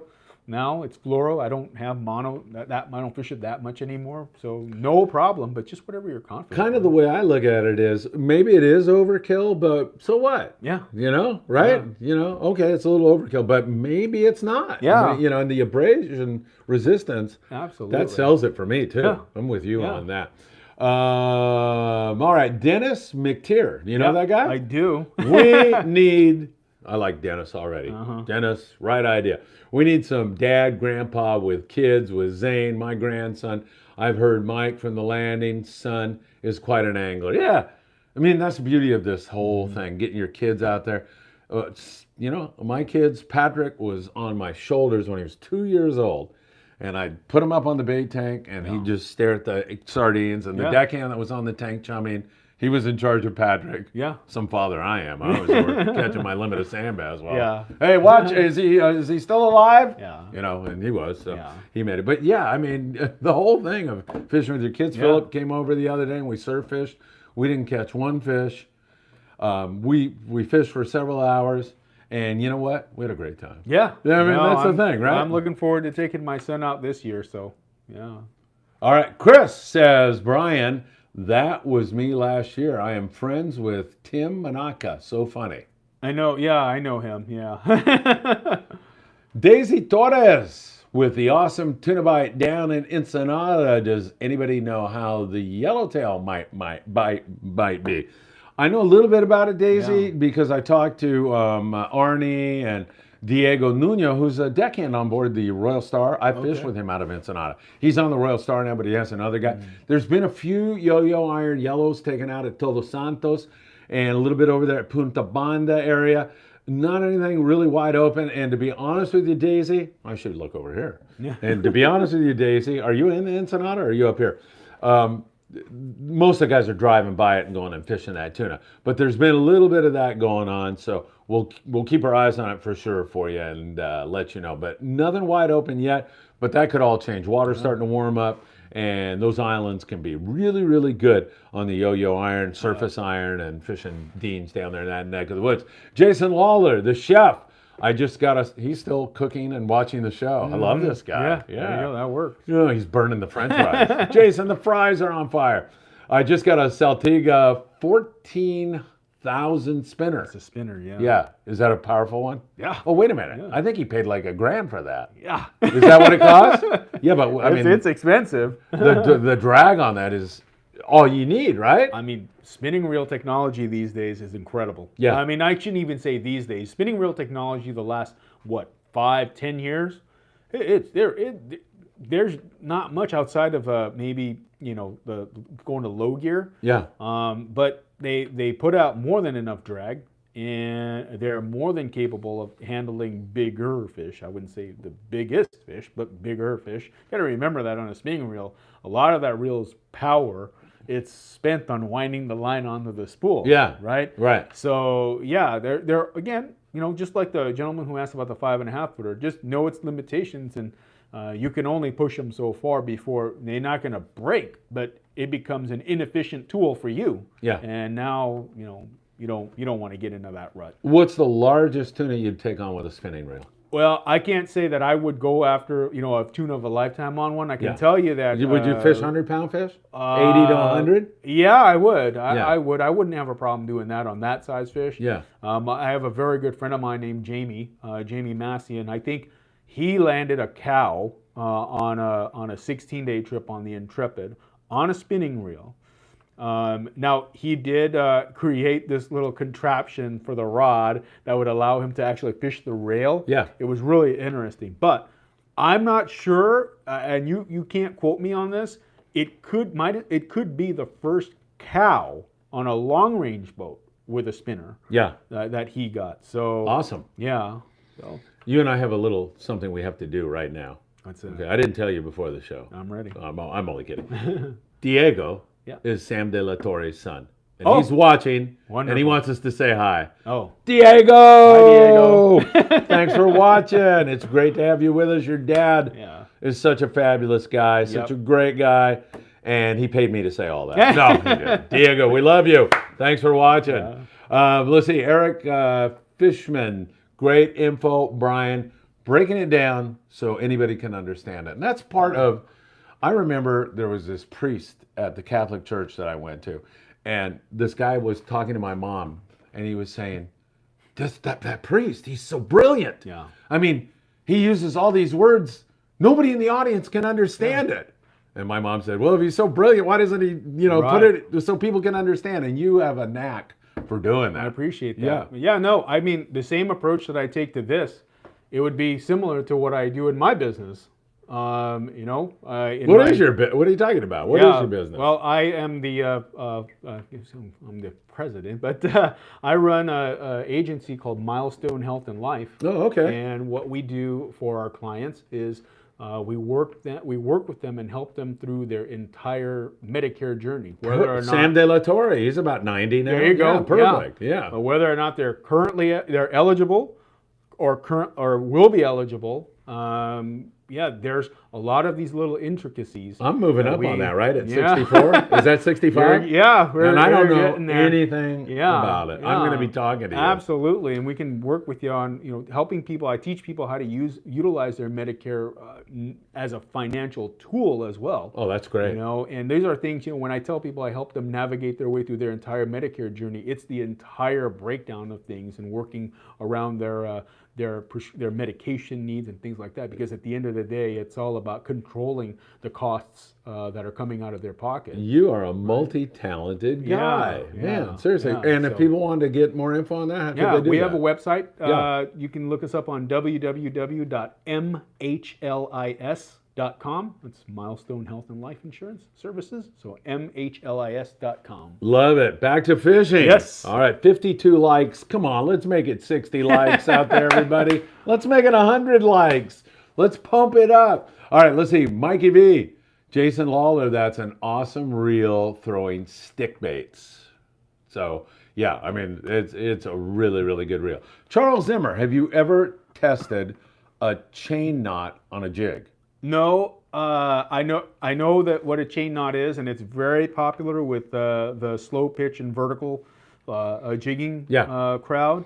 I thought the Bimini twist was elaborate, but I'm looking at that knot and I'm going, whoa! It looks like really? jewelry. Yeah. I can't say that it's hard to tie, obviously, to the guy who knows how to tie that. It'll be obviously it'll be relatively easier for them. But no, I can't say that I have experience with that. But it's funny because you and I were talking about knots, at dinner. Yeah, right. Right. Yeah. And yeah, that's one knot that I have not ventured. And I know a lot of knots, but that's the one knot I haven't quite got. We'll have to work on that and then have you back, right, with your opinion on that. Yeah. Hey, if anybody out there knows Nick Curcione, I'd love you to put up a comment. Nick was my sociology professor at Loyola, but more than that, he's a huge fly fisherman, and he wrote books like Hot Rail, big long range guy. And I talked to Nick at great length. I'm going to maybe see him Friday, and really looking forward to it. If any of you, I mean, a lot of people don't remember Nick because it's been a long time, but he was a Royal Polaris regular when Tranq was on the boat and Steve Loomis. And so I'd just be curious if anybody out there knows Nick. I know a few of you might know him. All right. Let's see. Brandon, this halibut bite has been phenomenal lately, Brian. I'm curious what your go-to setup is when you're fishing halibut. What is it? I like a spear gun. Boom. Yeah. No, yeah. I'm kidding. I guess, it depends on the technique. But I like, if I'm on a sport boat, I still like that reverse dropper loop. Yeah. And I think that there's a way to fish that too. That is, I think, another one of those, I think, where people kind of drop it to the bottom and then think it's not as like rock fishing where you just kind of leave it there and it goes. But, you're drifting for halibut. And there's a reason why you kind of want that bouncing. One of the things that people they don't believe that a halibut, they will eat a yo-yo jig. Yeah. Yeah, and how they eat them, how the guys fish them is they send the jig down and it slaps into the sand, and it creates a commotion. The halibut come up and kind of whack at it, right? That makes sense. So if you think about it that way, then the reverse dropper loop, or I know that the bounce balling technique, but all those, it's designed to do the same thing. And you want to keep it kind of bouncing and going. It's not a matter of, some guys, when you're drifting for halibut on a sport boat, they'll let the line out, it hits the bottom, they put the reel in gear. Oh, they feel it coming off the bottom, and they just keep letting it sink, and it keeps staying in the same spot. More line is coming off of their reel. Yeah. And by the time you look down, you got half the spool gone, and you haven't got bit. So there's a different. You want to stay in touch with it and have it kind of moving along, and keep on hitting that bottom and bouncing and driving that activity. When I was taking the kids, they went up to Montessori up there in Palos Verdes, and I pick them up, and almost every day we go down to Abalone Cove and hike down to the bottom. We literally saw halibut jumping out of the water. Yeah. And now I'm over in Surfside. I've seen that many times. I was with Joaquin Espinosa and Eddie Leland. Freaking little ones, 12, 18. They jump out of the water. I've seen them boil before. Yeah. I've seen halibut boil. So they're more active than people think, right? Yeah. So that's why I know one of the guy, his name is Berkeley Andrews. He used to own Ironman jigs. Yeah, I know Berkeley. Yeah. Is he still around? I think he's doing something in the boating world. But, that was his thing. I remember on the Ironman 5 or number 6. Yeah. Yeah. So makes sense to me anyway. Yeah. Roland, Brian, considering the FA sponsor, Freedman Adventure sponsor, what is your favorite reel for slinging the Tatty 45? You don't have to consider the sponsor. What's your favorite reel? I am using the Tranq 500 HG high speed. I have mine filled up with it's filled to the top. I have 300 yards of 65-pound Iser solid Spectra on it. Yeah. And I fish about 5 feet of 50-pound fluoro on top of that.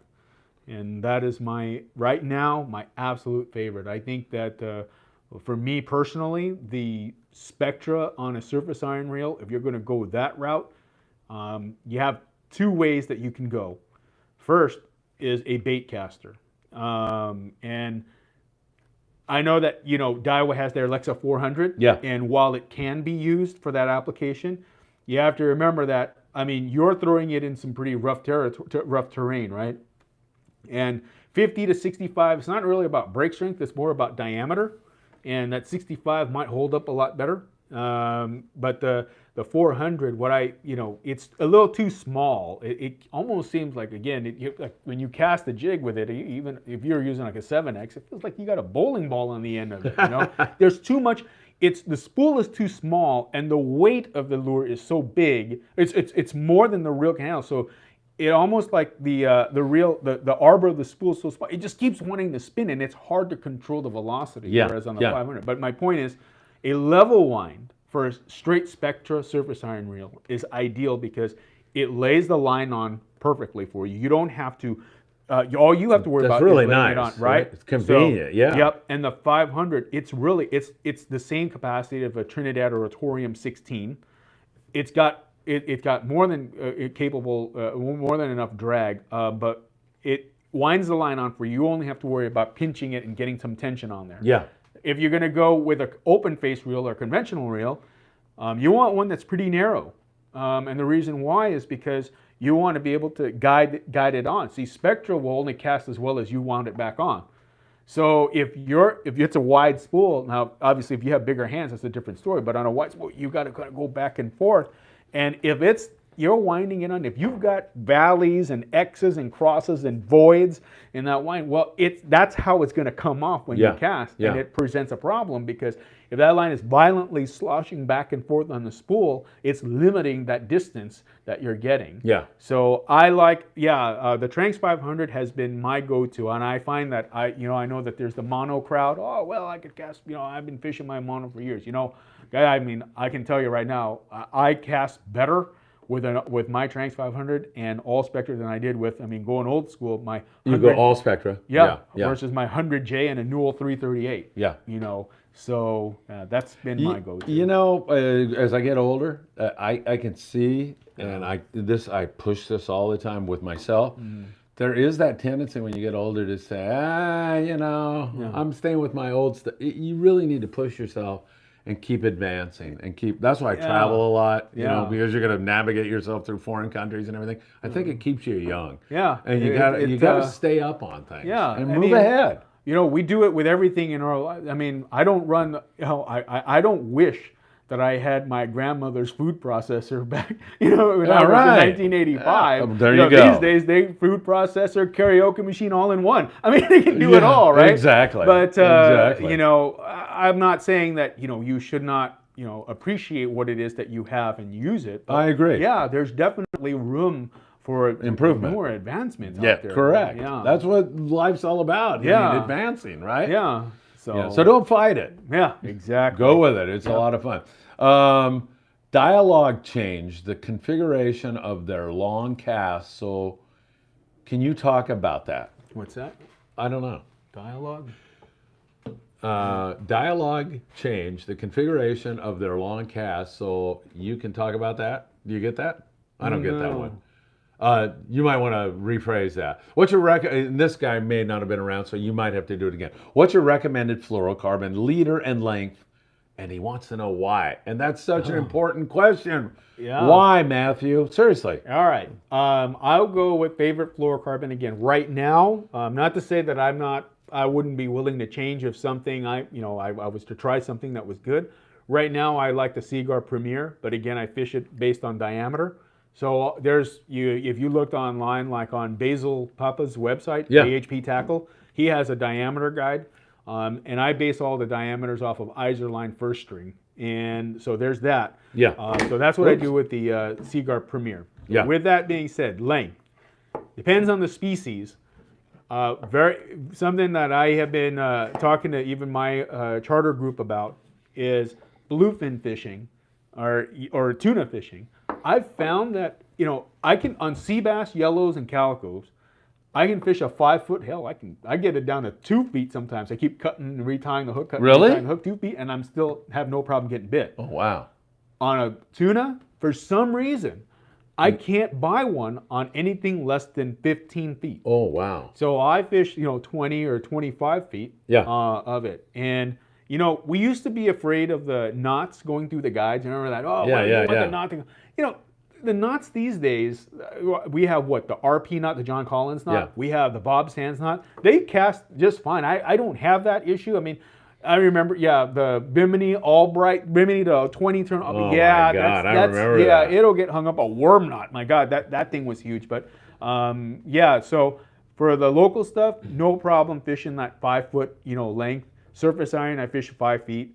But for tuna, fly line purposes, sinker rig fishing, stuff like that, I don't know. They just seem to bite better when it's that 20, 20 feet, 25 feet, something like that. That's a great I don't- recommendation. Yeah. Yeah, great question, Matt. But Jorge says the Utah killer bug is the best fly for trout. Do you fish trout in freshwater? That I don't. I don't No. either. But so that's Yeah. good information. It resembles shrimp and looks like all fly larvae hatching. All right, very good. I don't fish.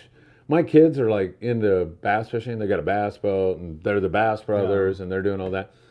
I'm telling you, when I fished a little bit of freshwater in my youth, but the minute I went out and started catching barracuda and yellowtail, I lost all interest in catching anything that resembled bait. Yeah. I just did. Yeah. I don't know why. I just love the saltwater thing. And I will go freshwater with my kids to spend time with them, but I just can't get into it as much. And that's a personal thing. I get that. And I'm not diminishing anybody out there who loves freshwater fishing, except my kids. I can diminish them all I want. But People can laugh all they want. Yeah, I exactly. love sand bass fishing. That's one of my favorites. Oh, I do too. Yeah. I do too. I like rock fishing. Yeah, me too. I like Yeah. catching bottom, Yeah. and some people say, there's no Yeah, sport, yeah. God darn, there's nothing more fun than Yeah. I mean, but I guess to each it's his not own. cool. To each his own. Yeah. That's what makes America great. That's right. It used to, at least. We could have different opinions. That's right. Respect one another. Joel is back. Maybe the 15 feet of fluorocarbon versus the short leader works better due to sink rate. He doesn't know anything. He doesn't fish. Joel, No, that's true. I didn't say that. He did. I believe that. I mean, maybe he has a very good point. But yeah, just now I can say, well, there's one possible reason why that works instead of for some reason. Yeah, right. Exactly. Yeah. You talked about, like, if I'm going tuna fishing on a sport boat as opposed to going on a private boat. Yeah. Is there differences in the way you rig? Is the tackle different, or what are the differences, if any? Yeah, there's definitely a lot of differences. If you're on a skiff, and let's just say you are fishing for those bluefin. And that's within reason Yeah. now because it's so close to Point Loma or Ensenada. You have a luxury, and I mean, obviously, if you're alone, well, you don't have that luxury, but you can do a lot of different things. If you're running out of line, we'll fire it up and go and chase it. You don't have 25 other anglers you've got to work yourself around. So you may, I've heard a lot of some of the private boaters say, well, this Saltiga 42 speed of mine is a very nice 100-pound reel or 80-pound reel. Right. Well, it might be on a private boat, no problem. On a sport boat, when we have to contend with 22, 25 other anglers. Yes. Or more. And there's not necessarily a time limit, but there's a respect for the other passengers on the boat. And you're not going to chase your fish down. Your 80-pound reel needs to be something of bigger size and something that has the big fish capability. Yeah. So we on party boats, we all like to scale down in our tackle, the size of our tackle anyway. Hey, new technology again, getting to it. All right. But at some point here, you can't say that they, I guess I'm sure somebody's going to make one day, but a reel that's the size of a jig master, you can't say that it's you can fish 200-pound line on there. Right. So yeah, the private boaters, they have advantages to a sport boat. Yeah. And a sport boat has advantages over a private boater, right? So obviously, so the tackle does have to. There are big differences in how you rig. Hell, I mean, you throw a surface iron rod on a sport boat. I mean, you talked about the Malihini. What better bow? Oh my God, that bow is bitching, right? If you could, you'd fish a 14-foot rod on that thing, right? Yeah. I mean, and you wouldn't worry about hitting anybody else. No, it's such a great bow for but on a private boat, on a skiff, try winging a 14-footer. Yeah, right. It's just There's not no gonna way. happen. And yes, Jeff, Jeff knows there's 14-footers out there, right?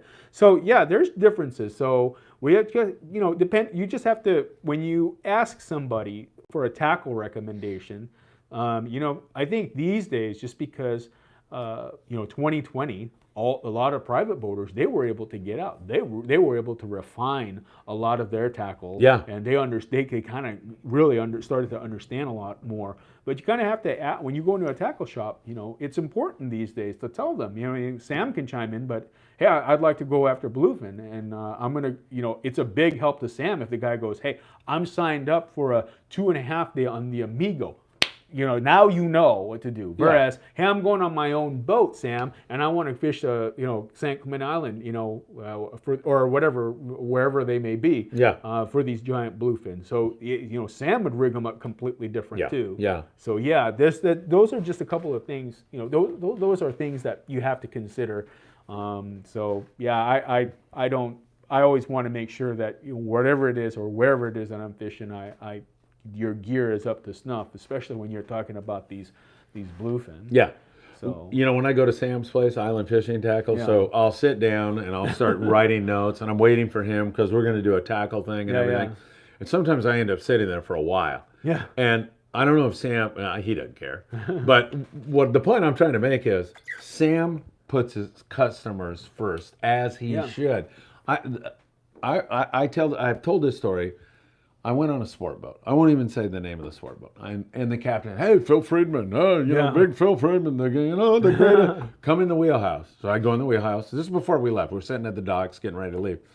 And I'm in there talking to the guy, and this guy with his kid, small kid, 7 years old, walk in the wheelhouse, and the guy goes, there's nobody allowed in this, get out of here. No.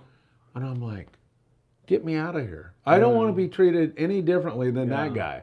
And so I see that with Sam all the time, man. I mean, you walk in there with a question, and he gives you such an in-depth answer and all these alternatives and options. Yeah. It's really great. Yeah. It's why it's really a pleasure to work with him. All right, let's see. Brandon. And by the way, this guy, Brandon Cassar, he's on a bunch of our charters. Oh, good. His enthusiasm about fishing. I mean, I get texts from him all day long. Phil, did you see this? Yeah. Did you? And part of it is useful to me, because I got so many balls in the air that sometimes, oh, shoot, I didn't see that happening. Thank you, Brandon.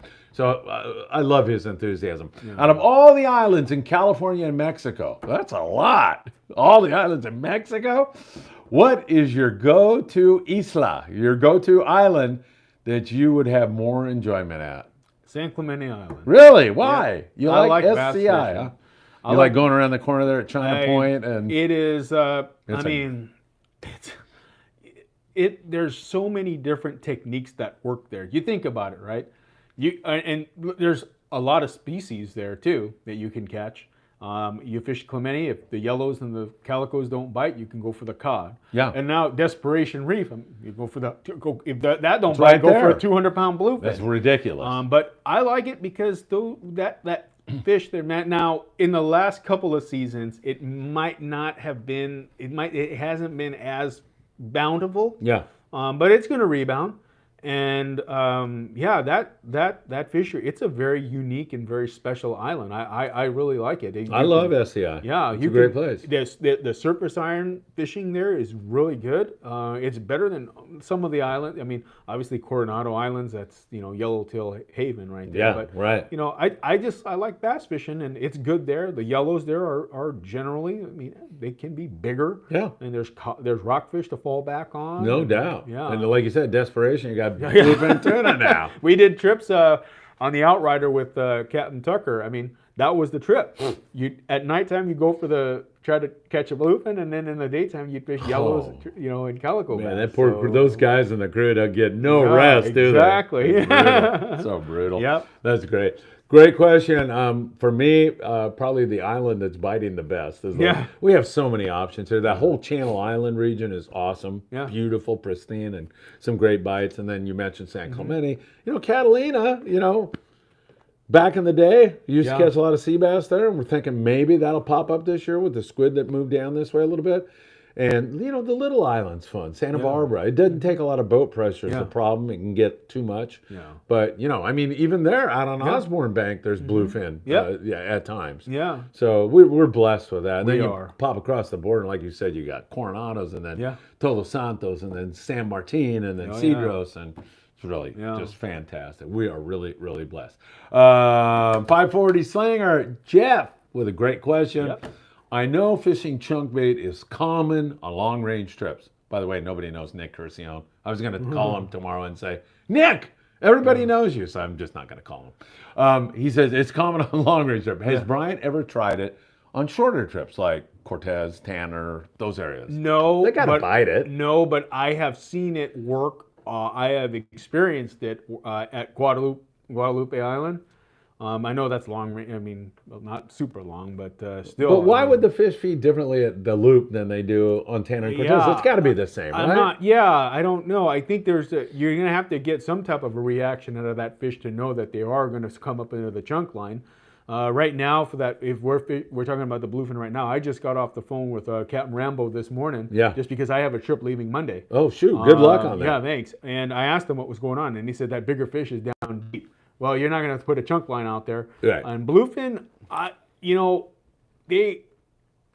they're not as eager eaters as a yellowfin. Granted, they do eat a lot, but there's just something about bluefin being bluefin, right? There you go. The smaller ones you can drive over and eat, they're boiling, and I'm sure one of the boat captains that you have on here can, give us a better explanation than what I'm giving you. I'm not a boat captain, but just what I've noticed on the trips that I've been on, they don't get that tight to the boat, right? On a chunk line, when you're fishing for yellowfin at Hurricane or anywhere, one of those big fish islands anyway, you're in the chunk line for what, 90 seconds, and then it comes out. That means that fish is holding within, around the boat. Right. Bluefin won't hold that long around a boat, right? But I mean, come on, how many times before we discovered that they would eat at certain depths, right, with jigs? Yeah. But I mean, how many times have you been on a Clemente trip in the 90s? You drive by them.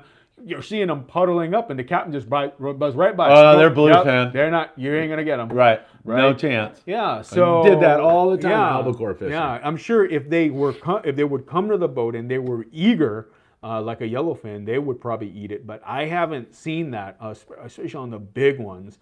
Anyway, so I mean, look at what we have to get. The way to get them in the daytime, if it's not on a sinker rig or a jig. Yeah. I mean, it's the smaller ones that will eat the fly line. Them big ones, I mean, that's my dream. I'd like to get a 200-pounder on 130-pound fly line in the daytime, but it's just not going to happen. Yeah. So we should probably thank Tony and Janelle one more time again. Yeah. They're up front there. Because they haven't pulled the plug on us yet. No, they certainly haven't. How long do you think so we've been thank you. talking? Don't look at your watch. I don't know. An hour? Well, we're pushing 2. All right. I can't believe we're having fun. Feels like 10 minutes. Yeah. Awesome stuff. And a reminder to everybody, the morning briefing, every morning. Yep. Brian's a big fan. Yeah. Which says a little about your taste, let me tell you. But every morning we do the morning briefing here on Freeman Adventures, and we try to cover what's going on the West Coast. Yeah. I hope you will join me tomorrow morning. N6 UN, soak those worms. Do you know what that's a reference to? So I will tell you, because you probably don't. It was something you posted, right? Yeah. Yeah. Bill Varney, who's a big surf fishing guy, I was catching these sandworms, and that's become my thing in life now. I love digging through the sand. People think, well, boy, that poor homeless guy, what's he doing over there? But I catch these, and they're scrawny. So when you're trying to hook them to fish surffish, so Bill said soak them in milk overnight, and they grow bigger. So I said, wait a second, hold on. Why not soak them in some protein drink? So I did. And you know what? After a day, they were bigger. And not only that, they were still alive, which I found really crazy. So, all right, you're obviously watching the show. I deeply appreciate that. Sam De La Torre, Hot Rail. Yeah. And he is making reference to Nick Curcione's book. Mwah! I've got one guy that remembered Nick Curcione. That is great. Brandon, I always have to ask, Brian, will we see albacore this year? What do you think? Nothing gets people more angry out there than when I make my albacore prediction. I'm like, calm down. It's just an albacore prediction. Yeah. Don't get excited. I don't think that we're going to see them this year. I know that's a very a lot of anglers really enjoy that, and obviously it's great really good for the industry. Of course. Yeah. I remember working at the tackle shops when I was a kid when albacore were biting. you couldn't keep 20, 25, and 30-pound tests in stock. Right. Right. On the Right. bulk It gets sports. crazy. People People kind of like, and I think they like a little variety. Not that they're going to get sick of the bluefin, but people like that variety. I know when we would go through the progression of seasons, decking in San Diego, you'd go through your albacore, and then the water would warm up in the fall. You started catching dorado, yellowfin, and then I remember we were catching a lot of yellowfin, and then you start getting any fish over 50, and they just go, "We're going to call those big eye now." Yeah. And it worked. Yeah. People would go, "Oh, it's a different species. It's big eye. I want to catch a big eye." Yeah. And they didn't know, because you got to look at their striated liver to tell the difference. But maybe that variety, it sure would be nice to see them back. It really would. But I'm going to go against the grain here because I know every year somebody says, "Oh, they're coming. They're coming." I know. I'm going to be I'll tell you right now, I don't think that they're coming this year. All right, there it is, right there. Brian with sensible approach to this. I'm doing an update on my albacore forecast later this week. So maybe I'll agree with you. Who knows? I got to look at some data points and take a look. Jorge says, have you guys heard the Department of Fish and Wildlife will be doing a poison drop, I hope not here at 22nd Street, on Anacapa Island to try to kill the mice that are devastating the island's bird inhabitants? No, I haven't heard that. Yeah, Where'd you hear that, Jorge? That's interesting. Yeah. Yeah, poison drop. As long as it's not here at 22nd That's right. Street, That's right. I'm okay with it, right?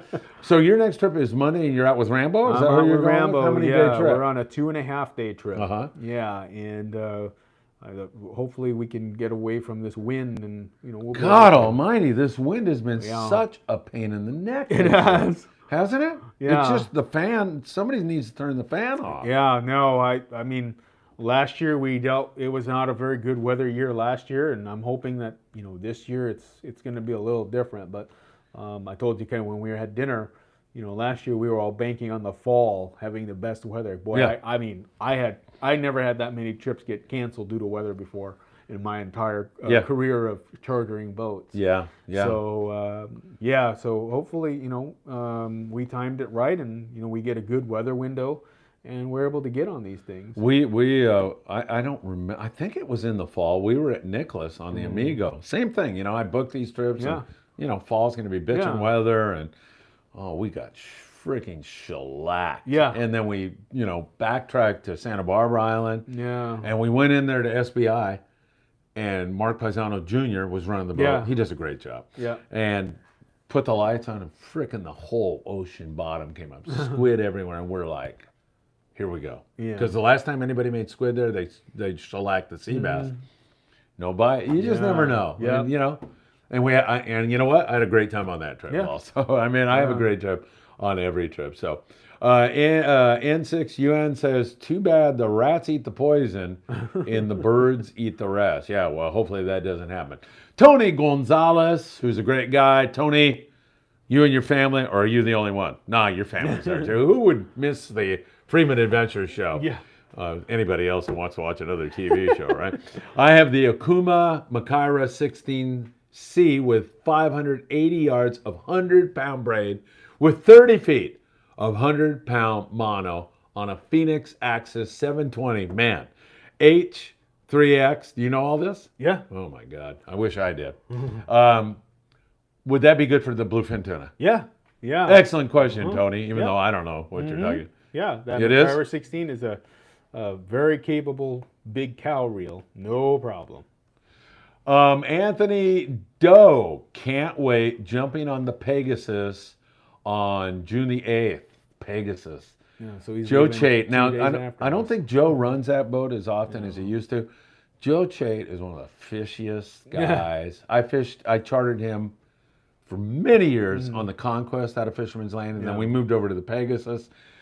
Deckhands for Joe were guys like J.J. Garrettson, who took over the Apollo later, and now J.J. runs an albacore commercial boat. Scott Mizell, who's the owner of the Condor now. I mean, it was so much fun. In fact, Scott Mizell had something he called the cranium hook. We'd fish albacore, and this freaking hook was so big that when you pull on it, go right through their brain and pretty much kill them. And so we'd put bait on it and just hold it with 100-pound and then swing and then no line. Don't let them get their head. Somebody runs over and gets a gaff on it. So yeah, good luck to you, man. I Yeah, hope you have a yeah, great good trip, luck. Anthony. Love the Pegasus. Love Joe. I forget the kid who runs the Pegasus now, but I just knew that if Joe had anything to do with choosing a captain, the guy would be great, Yeah. and that's what I hear. Charles Zimmer, I have an 8-day trip on the Intrepid, Yeah. August into September. What would you bring on that trip? I guess I would, if we start at the top, I'd still, you can have an 80-pound outfit, something to fish 80 on, because you can troll with that. You can fish the bottom with that for big yellows if you dare to try that at night, when they do that. Something with 60, that'd be kind of a heavier, fly line outfit as well that you can use, or you can yo-yo jig with it. Something with 50-pound, a yo-yo setup that you can double up as your wahoo outfit. A 50-pound bait rig. 40 would be the standard. 30, you can go down as light as 25 if you'd like. Yeah. But I can't imagine them not trying for the local bluefin. Yeah, Either I on the know. way out or coming in. So you can step up from that 80-pound outfit to even say 100-pound just to be safe. Yes. So that if you are going to spend one night in our local waters to try for those things. Yeah. Yeah, but it's when you start going on those long range trips, you kind of have to have a wider variety of tackle, and it's just kind of like it's our bluefin now, this local bluefin. You kind of have a wide variety of tackle because you just never know, and sometimes they'll eat 50 and 60. But yeah, that type of a trip, yeah, you can that fit to a 250-pound outfits. One be for your bait rig, and Yeah. one would be for wahoo and, Yeah. and yellow. And they're going to fish that bluefin. Yeah. They have to. Yeah, they right? have to. Yeah. Absolutely. I thought we were going to end up the program here, but more questions. Oh boy. God almighty. This is great. Thank you Yeah, all so thank very, you. very much. Brian is an extraordinary guest. I'm learning Appreciate a lot it. from you, man. Thank It's you. great. Hit that like button, please. Let's drive that up. You're doing a great job. There's a ton of people watching tonight's show. Abraham, as far as I took some vets are out fishing last Friday for a tournament called Real Warriors out of Newport Harbor. We won with a 7-pound halibut. Great program. Vets had fun. Abraham, way to go. Yeah. Taking care of our vets, showing them the appreciation. I'm not brave enough. That's why I didn't enlist. But these guys, man, they go through hell. Mm-hmm. And incidentally, this is a weird segue, but this Father's Day, I haven't talked to my kids yet, but they're going to say, "What do you want to do, Dad?" So normally we surf fish, but I heard the review of Top Gun, and it came from a guy that reviewed it I love. Yeah. And he said it is so patriotic and so awesome, and the flight scenes are so bitchin'. Okay. I'm going to Top Gun for There you go. my kids, I like and then it. maybe we'll go to 20 Seconds Free Landing. There you go. Yeah. But taking care of our vets. I love the USA right there. Yeah. Right. I'm right there with you. All right. Brandon was on the trip where we got shellacked at Nick, gosh. and he said the pans were flying all over yeah. the galley. It was crazy. It was like a tornado Yeah. hit the place, Brian. It really was. Tommy Wong, how do you rig the Mad Max for bluefin when trolling? What size leaders? Those Mad Max are hot, right? I had a conversation today with somebody that was in the know, and they were telling me, they didn't tell me how to rig them, but they were saying that there's two sizes, is my understanding. There's a big one, and then there's an intermediate one. They say that it's that intermediate one that everybody that is proven to be very successful for the bluefin. As far as the leader is concerned, I can't say that I've trolled them myself, just because on a sport boat we generally don't. Yeah. And he's talking about on a private boat. On a private boat. I don't see why you wouldn't fish 130-pound fluorocarbon on that thing. And that'd be more than capable of handling whatever. You're not going to get bit off. Yeah. But it's light enough to maybe not create too much drag in the water or something like that. I think when something when I was everybody's fishing the shorter top shots. I think one of the things for trolling is your top shot. Now things might have changed because the lures are different, but on a sport boat, trolling with short top shot, 20, 25 feet of monofilament on top, it twists up your Spectra, right? Yeah. So having a longer top shot would definitely be helpful in trolling to prevent that. But on a private boat, I don't. There you go. I'm telling you, that patriotic. Here we go. Yeah, right? but yeah, no, as far as trolling those, I haven't tried it myself yet. So, yeah, but maybe Sam will chime in right now and tell us how he's been rigging them out for his clients. You like that I had the Marine Corps band playing tonight for us? It's beautiful, right? Yeah, Brandon says that's going to be a lot of fun going to Top Gun. So, I like patriotic stuff like that. Yeah. Let's see. Hollow braid. Tony Bean. Hollow braid. Question mark. What would you like to know? Am I a fan of it? Yeah. Absolutely, I am. Okay.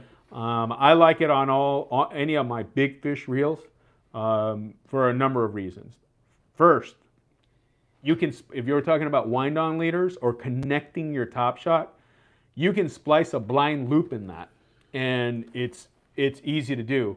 There's no knots or anything like that, and you can, so the loop, it's the Spectra kind of tucks itself within itself, that Chinese finger trap kind of deal. Oh, right. So you can splice. I call it a blind loop. All right, there's no knot, or you can't even feel the connection. Yeah. There's the first benefit.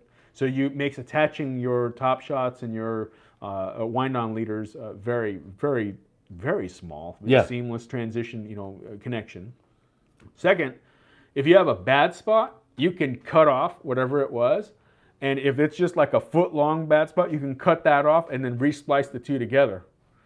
Perfect. So you have that going for you. So yeah, I'm a big fan of it, and there's so many YouTube videos and instructional diagrams available these days online. Yeah, it's not hard. I actually I don't use any of the fancy needles. I mean, they do help, but I take a 4-foot length of single strand 27-pound wire. Yeah. I fold it in half. I can do everything. I can splice a loop with it. I can splice the two lines together. That's great. So that's just how I like to do it. But yeah, I like the hollow. The only time, when I don't use the hollow is on the vertical jigging. Everybody's wanting to get into now. I find that the sink rate on solid is a lot better than the hollow. Yeah. So on that, but at nighttime fishing for bluefin, that's still my big fish reel. Yeah, I have it. Why? Because you're fishing a heavier jig anyway. But on the vertical jigging in the daytime, yeah, that's when I'll have. And the speed jigging is very popular, right? Yeah, that's right? speed jigging. Yeah, it's big. It's getting any tips on that? Or I mean, Scott Buchert, who's my research assistant here. Yeah. You know Scott. Yeah. He is actually. He gives me all kinds of info all the time. Drives me crazy. Yeah. But he said speed jigging that's very popular now. Very effective. It is, and if you want to talk about that type of fishing for a bluefin, again, I think one of the most important things to understand is that you want to select the rod based on the size of the jig that you're using, and so. And then, of course, after that, then there's considerations of, okay, will it handle the drag pressure that I need to put on it? Okay. Right? So you have to find this happy medium. Yeah.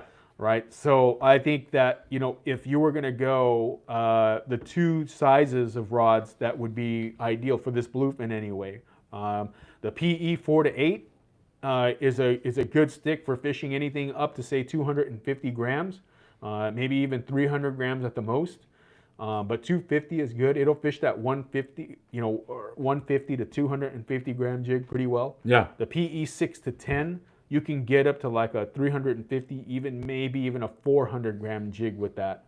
And those are the two outfits. There are some companies right now that are making really heavy ones, like PE 8 to 12s, and those are fished like that 500 gram jig. Wow. Yeah, those are like meat sticks. Yeah. But yeah, that's where I would start. I would also recommend that you try that on smaller fish. Maybe don't have that be your nighttime official, big fish rig by any means, just because the fight is completely different. If you're used to having a rod and laying it on the rail, like a UC Viper or one of those the Deviant blank that that Darren sells. You're not going to be able to do that with one of these jigging rods. I mean, you can it's more of like an odd type of position. You're not laying it to use the fulcrum. Yeah. You're laying it on there just to maybe get a break. Yeah. Because there's not much recoil. You're not going to be staring at the tip and going, oh, there it comes, and you're going to take that turn. So the fight is very different. But yeah, that's kind of how I would go as far as reels are concerned. On that PE 6 to 10, I just picked one up, that Daiwa Saltiga LD55, and I was able to get 550 yards. Oh, I mean, wow. That's the first. I mean, the manufacturer's spec was right on. Oh, Said that's on the great. box, 550 yards Wow. at 80 mile. I got And a that's what perfect you got. 550 yards of that Iser, that colored variety. I'm using that as my daytime rods. Nighttime, no, it's gonna be a international or a Mackay or something like that. But Yeah. the daytime, why I think that's really taken off is because the sinker rig, it's if you have a lot of folks on the boat that don't understand it, and they're just kind of dropping and they're doing the bait and weight thing like you would for sea bass. Think about the one guy who's got a jig just zipping up and down. Yeah, right. That bluefin's got to be looking and saying, "What in the world is that?" I got to eat that. Yeah. Yeah. So, but then fighting them is a different story. There's a few guys that are out right now, and they have that jigging method down, and it's worth taking a look at their Instagram pages. They're called West Coast Jiggers. Take a look at what those guys do. And Pretty amazing. And there's another guy, Daiwa Warrior. His name is Gary. Take a look. You'll see how they fight these things. And We got to see get if them it's up on to here, you. right? Yeah. Yeah. Yeah. They sound like they'd be great guys, Absolutely. fountains of Yeah, information. Yeah. So I learn a lot from them, and I learn a lot. Joel from Taddy, he knows an awful lot about it too. Yeah. So I He's this another is guy all- we got to yeah, get down here. Yeah. Yeah. So. Jorge Bocanegra says, poor Brian, get that man a cup of coffee. You're all right, aren't you? I'm good. Oh, there you are, yeah. Brandon says, just wanted to comment about a cool trick I found lately, Brian. If anyone is worried about cracks in the guide, you can always use a Q-tip and go through them. If you see cotton, there's a crack. Agreed? Yeah. Okay. Uh-huh. All right, very good. Thank you, Brandon. Steve Ennis, might have already been asked, but what is your favorite species of fish to target? That hasn't been asked. Can I try to divine what your favorite fish is to catch? And be honest, I'm going to divine All right. what it is. Go for it. Hold on. It is the calico bass. Absolutely. It is? Right on. Yeah, I had that feeling because you mentioned it earlier. I love But it. yeah, I mean, you're a calico bass guy. I can tell because Yeah. they're a bitchin' fish. Yeah. And guys that have been in this business a long time, that doesn't surprise me when I hear that. I heard Bill Cavanaugh say once, captain of the Intrepid. Yeah. They were asking. I guess it was somebody who tagged him on Facebook. They said, "What's your favorite species to catch?" He put on there calico bass. Yeah. And then somebody said, "What?" Like some through the. Yeah, they well, were like, "What? it's not You know bluefin, what?" it's not. And he wrote something, and I believe, maybe your viewers will appreciate this, and maybe some of them will even agree. He wrote, "A good calico fisherman is a good anything fisherman." There you go. Right? There you go. Yeah, I mean, I used to hear guys say the best fishermen are the really serious half-day fishermen. Yeah. Because on an albacore trip, you might make 4 casts. You get to 4 stops, and Yeah. but the repetition of choosing a hot bait, of casting, and of that half day really hones you into a good. Absolutely. And that's why it's nice to go through, starting grammar school, go to high school, get your Absolutely. PhD instead of jumping to the PhD Yeah. program on the long range boat. You And- know what I mean? A lot of your guests, that's where they got started. Yeah. And they to this day still love it. So that species, they're a great teacher. Yeah, absolutely, absolutely. Over 2 hours on the show. Holy We're going to cow. wind it. I know we're going to wind it up here at some time, but there's still questions coming in. At some point, the camera will run out of battery, and then I'll have to run up. Yeah. Why don't you give your phone number on the Medicare thing one more time Well, while I look up here? you for any of you that are currently eligible or will be eligible, you can find me on my website at www.mhlis.com, and we'll be happy to walk you through that entire Medicare journey. I know it's sometimes scary. That's why my agency's name is Milestone Health and Life. It's a new milestone, and I put it even on my website. Entering a new milestone should be stress-free, not stressful. And So, you get to talk fishing at the same time. and you get to talk fishing, right? I love it. Yeah. Sam De La Torre says he's rigging the Mad Max with 130 to 150 pound on the Mad Max. A couple of guys have been asking for 200. Also, a couple have been asking to switch out rear hook with big treble. Most guys fishing Ensenada Pongas. Those Ensenada Ponga guys are just creaming those fish with that Arnie Sport Fishing and Diego's little operation down there. They're doing good. Brandon, Sam, I bought mine on the East Coast because everyone was sold out earlier. They rigged them with 100 pound. Am I screwed trolling them? Is he screwed trolling with 100 pound? No, I don't think so. But I think Sam did reply. Oh, he did. I'm sorry. I'm I don't think so. My buddy fished the Royal Star last week and rigged it himself 100 pound, and he got one on it. So you're not screwed. Don't worry about it. Or hey, Bocanegra, question. Since we all need to update rods and reels with advanced technology, what do we do with the older gear? Sell it or donate it? Need, I don't know if it's need, but it's definitely something if you're considering it, yes. But what do you do with your old gear? Take a kid fishing? Yeah, You right? know, if you want to hang on to it, you want to, there's always taking somebody fishing versus telling somebody you're going to take them fishing. We should every one of us should do it. Whether, I take my son out, we're shooting sporting clays now. That's great. Just take them. And that's one of the most important things. So yeah, you can sell it. I'm probably not going to get very much out of it. I hate to tell you that, but tackle is not like a hot commodity. Well, I mean, in 2020 it was. Yeah. But you can donate it. There are a lot of organizations that can definitely use it if that's something you're interested in. But yeah, I'd say keep some of the basics and take someone fishing. Yeah, there you Introduce go. them to this beautiful sport that we're here trying to promote every single day of our lives. Brian, that is, yeah. we talked about that, and both of us, that Yeah. resonated with me immediately. Yeah. That's what we're all about, man, getting more people into the sport. Absolutely. And you look at some of the stuff that's going on with children now, Yeah. and the horrible things that took Yeah. place, and getting away from being in that virtual world Yeah. 24/7. And this, as I say, this is coming from a guy. I want people to come Yeah. and watch YouTube, but I want people in the outdoors even Yeah. more. It's so healthy for them. Well, I totally agree. Yep. So yeah.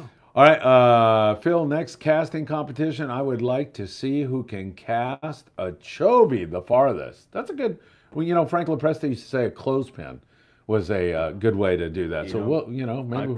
Tell you what, Phil, I took his. That's a good idea. I took his seminars to heart when I was younger. I was like, how do you guys cast a sardine with a 50 size reel? So I had our neighbor build us a little step to mimic a boat on the deck. And there was this underhand technique that some of the deckhands were doing. And my brother and I, we had our spray bottle, we had our rod with a 50 size reel, or even a 30, and we would be practicing on that thing just, all night long so that we can figure that out. But it's very true. You gotta, if this is something that you want to enjoy. I heard a line when somebody said, if you're going to do something, you might as well be good at it. Yeah. Practice. Practice. We look weird. Frank said, take your rod and reel, walk around the block with it. Well, here come two teenagers walking around the block with their rods and reels. I mean, you gotta, be used to the weight of it and things like that. So it's true. We enjoyed it very much. We don't want to be specialists. We don't want to specialize in anything. That's never been my goal. I want to be okay at all things. Yeah. So that's kind of where, I've always felt comfortable when I was in fishing. Couldn't agree more. Yeah. Tuna Dr. Wong, have you used spreader bars for Bluefin tuna? Excuse me. Any color recommendations? I for have private not. Boaters. Yeah, I have not Have used you heard that. anything whether they're effective or not? I know that the Eric Huff up at Eric's Tackle, he has them. It's called a green stick. It's kind of the similar technology. It'd be something you guys can your viewers. You guys can YouTube that. And I know that that's very effective. And you YouTube it if it's something that you're interested in. Eric, he'll be able to fill you in on that for your private boating. All right. Robert Nguyen says, "Take me shooting and fishing, Brian." Do you know him? Yeah, I do. Oh, yeah. Well, why don't you take Yeah. that poor guy? Yeah, well, I've seen some videos of him shooting, and it looks like his. I'm not really sure, but it's a shotgun coming out of his pistol because it's all spread around. Charles Zimmer. I was on the Pacific Queen with Gary. He had 15 bluefin on a 3-day. Everyone else had 3 to 4. You know Gary? I don't know which Gary he's talking about. Yeah. Gary Kwan, maybe? I don't know. Well, but obviously Gary knows what he's doing with 15 bluefin tuna. All right, we're getting toward the end here. Yep. Tony Bean, have you been criticized for releasing legal size fish? No, because I never do. Just kidding. I keep what I will eat. How about that? I don't go in excess. So yeah, no. I've never. No, You never did? I'm doing a drawing right now for our Patreon member. No, I don't. I keep what I eat, and that's it. I'm not whatever you want to do with it. But Israel De La Cruz is the winner of our Patreon drawing today. There you go. Can you reach? Let's see. What do we have there? What else do we have there, Brian? Those hat. Yeah. We have daisy chain cedar plugs for you, Israel. A Daiwa hat. I think a couple of spools of maybe only one spool because I got to give one to Brian. No, I'm kidding. We've got plenty around here. 2 spools and a Suzuki hat and a Daiwa hat. I'm headed to San Diego on Friday, so maybe I know you live out that way. So Israel De La Cruz, our Patreon member, congratulations, winner. Israel. All right, I think we can make Tony and Janelle happy out front by saying goodnight. Brian, you are not only a fountain of information, you're a super nice man. I appreciate it. I really appreciate all your time. I had a great time. And your just everything you shared with everybody today. It was absolutely wonderful. No, thank you. Yeah, appreciate you. But we do have a couple more questions. I'm trying to get it, but I hate to ignore people. Oh, congrats to De La Cruz. Yeah, I say the same thing. Hey, Captain Friedman, you mentioned it in another video. What's the name of Captain Grant's coming charter? It's not a charter. Grant. I don't. I'm just meaning. I just made a connection with Grant because he's watching all the Friedman Adventure stuff. He got a private boat and he's taking kids fishing, David. So he's not running a charter. He's just doing his own thing. He invited me on a trip. The 2 dates that he had, I'm afraid I was booked up on, but at some point I'm going to go with Grant, and I really can't wait. So I don't believe it's a charter. I think he's just got a private boat. And this guy, he just got into the game. He's had 8 trips this year, and he's got 47 bluefin or something like that, and he's super wide open to learning. Yeah, he's a great guy. I mean, just the interaction I've had online with him. Yeah. I haven't met him yet, but sounds like a really fantastic guy. Brandon says congratulations, and David says as a private boat, cool stuff. David, thanks for watching. Hey, Brian, once again, appreciate I know it, you want to Phil. get back to your wife and your son tonight. Yeah. You are Thank you number very one. much. We are going to have you back again. That'd This be was my a pleasure. fabulous show. No question about it. Yeah, I hope I was helpful tonight, and look forward to coming back and chatting a little bit more. Way more than helpful. And once again, this will go into the archives now, so people that didn't catch it live will be able to watch it, and I know they're going to glean a tremendous amount. Is there somebody out there? Nope. Oh, I thought Tony was like going to pull the plug. He wants to get out of here. Once again, thanks, Brian. My pleasure. And thank you. I'll see you guys on the morning briefing in a few more hours. I'll be up with some, I won't get any sleep tonight, but I will be there to have that for you all. Brian, thanks again. My pleasure. I'm going to walk up here and say goodnight to Diego. And your son is, what's his name? Zane. Zane, he's in bed now, isn't he? He's in bed. All right. All We'll right. see everybody. Thanks. Take care.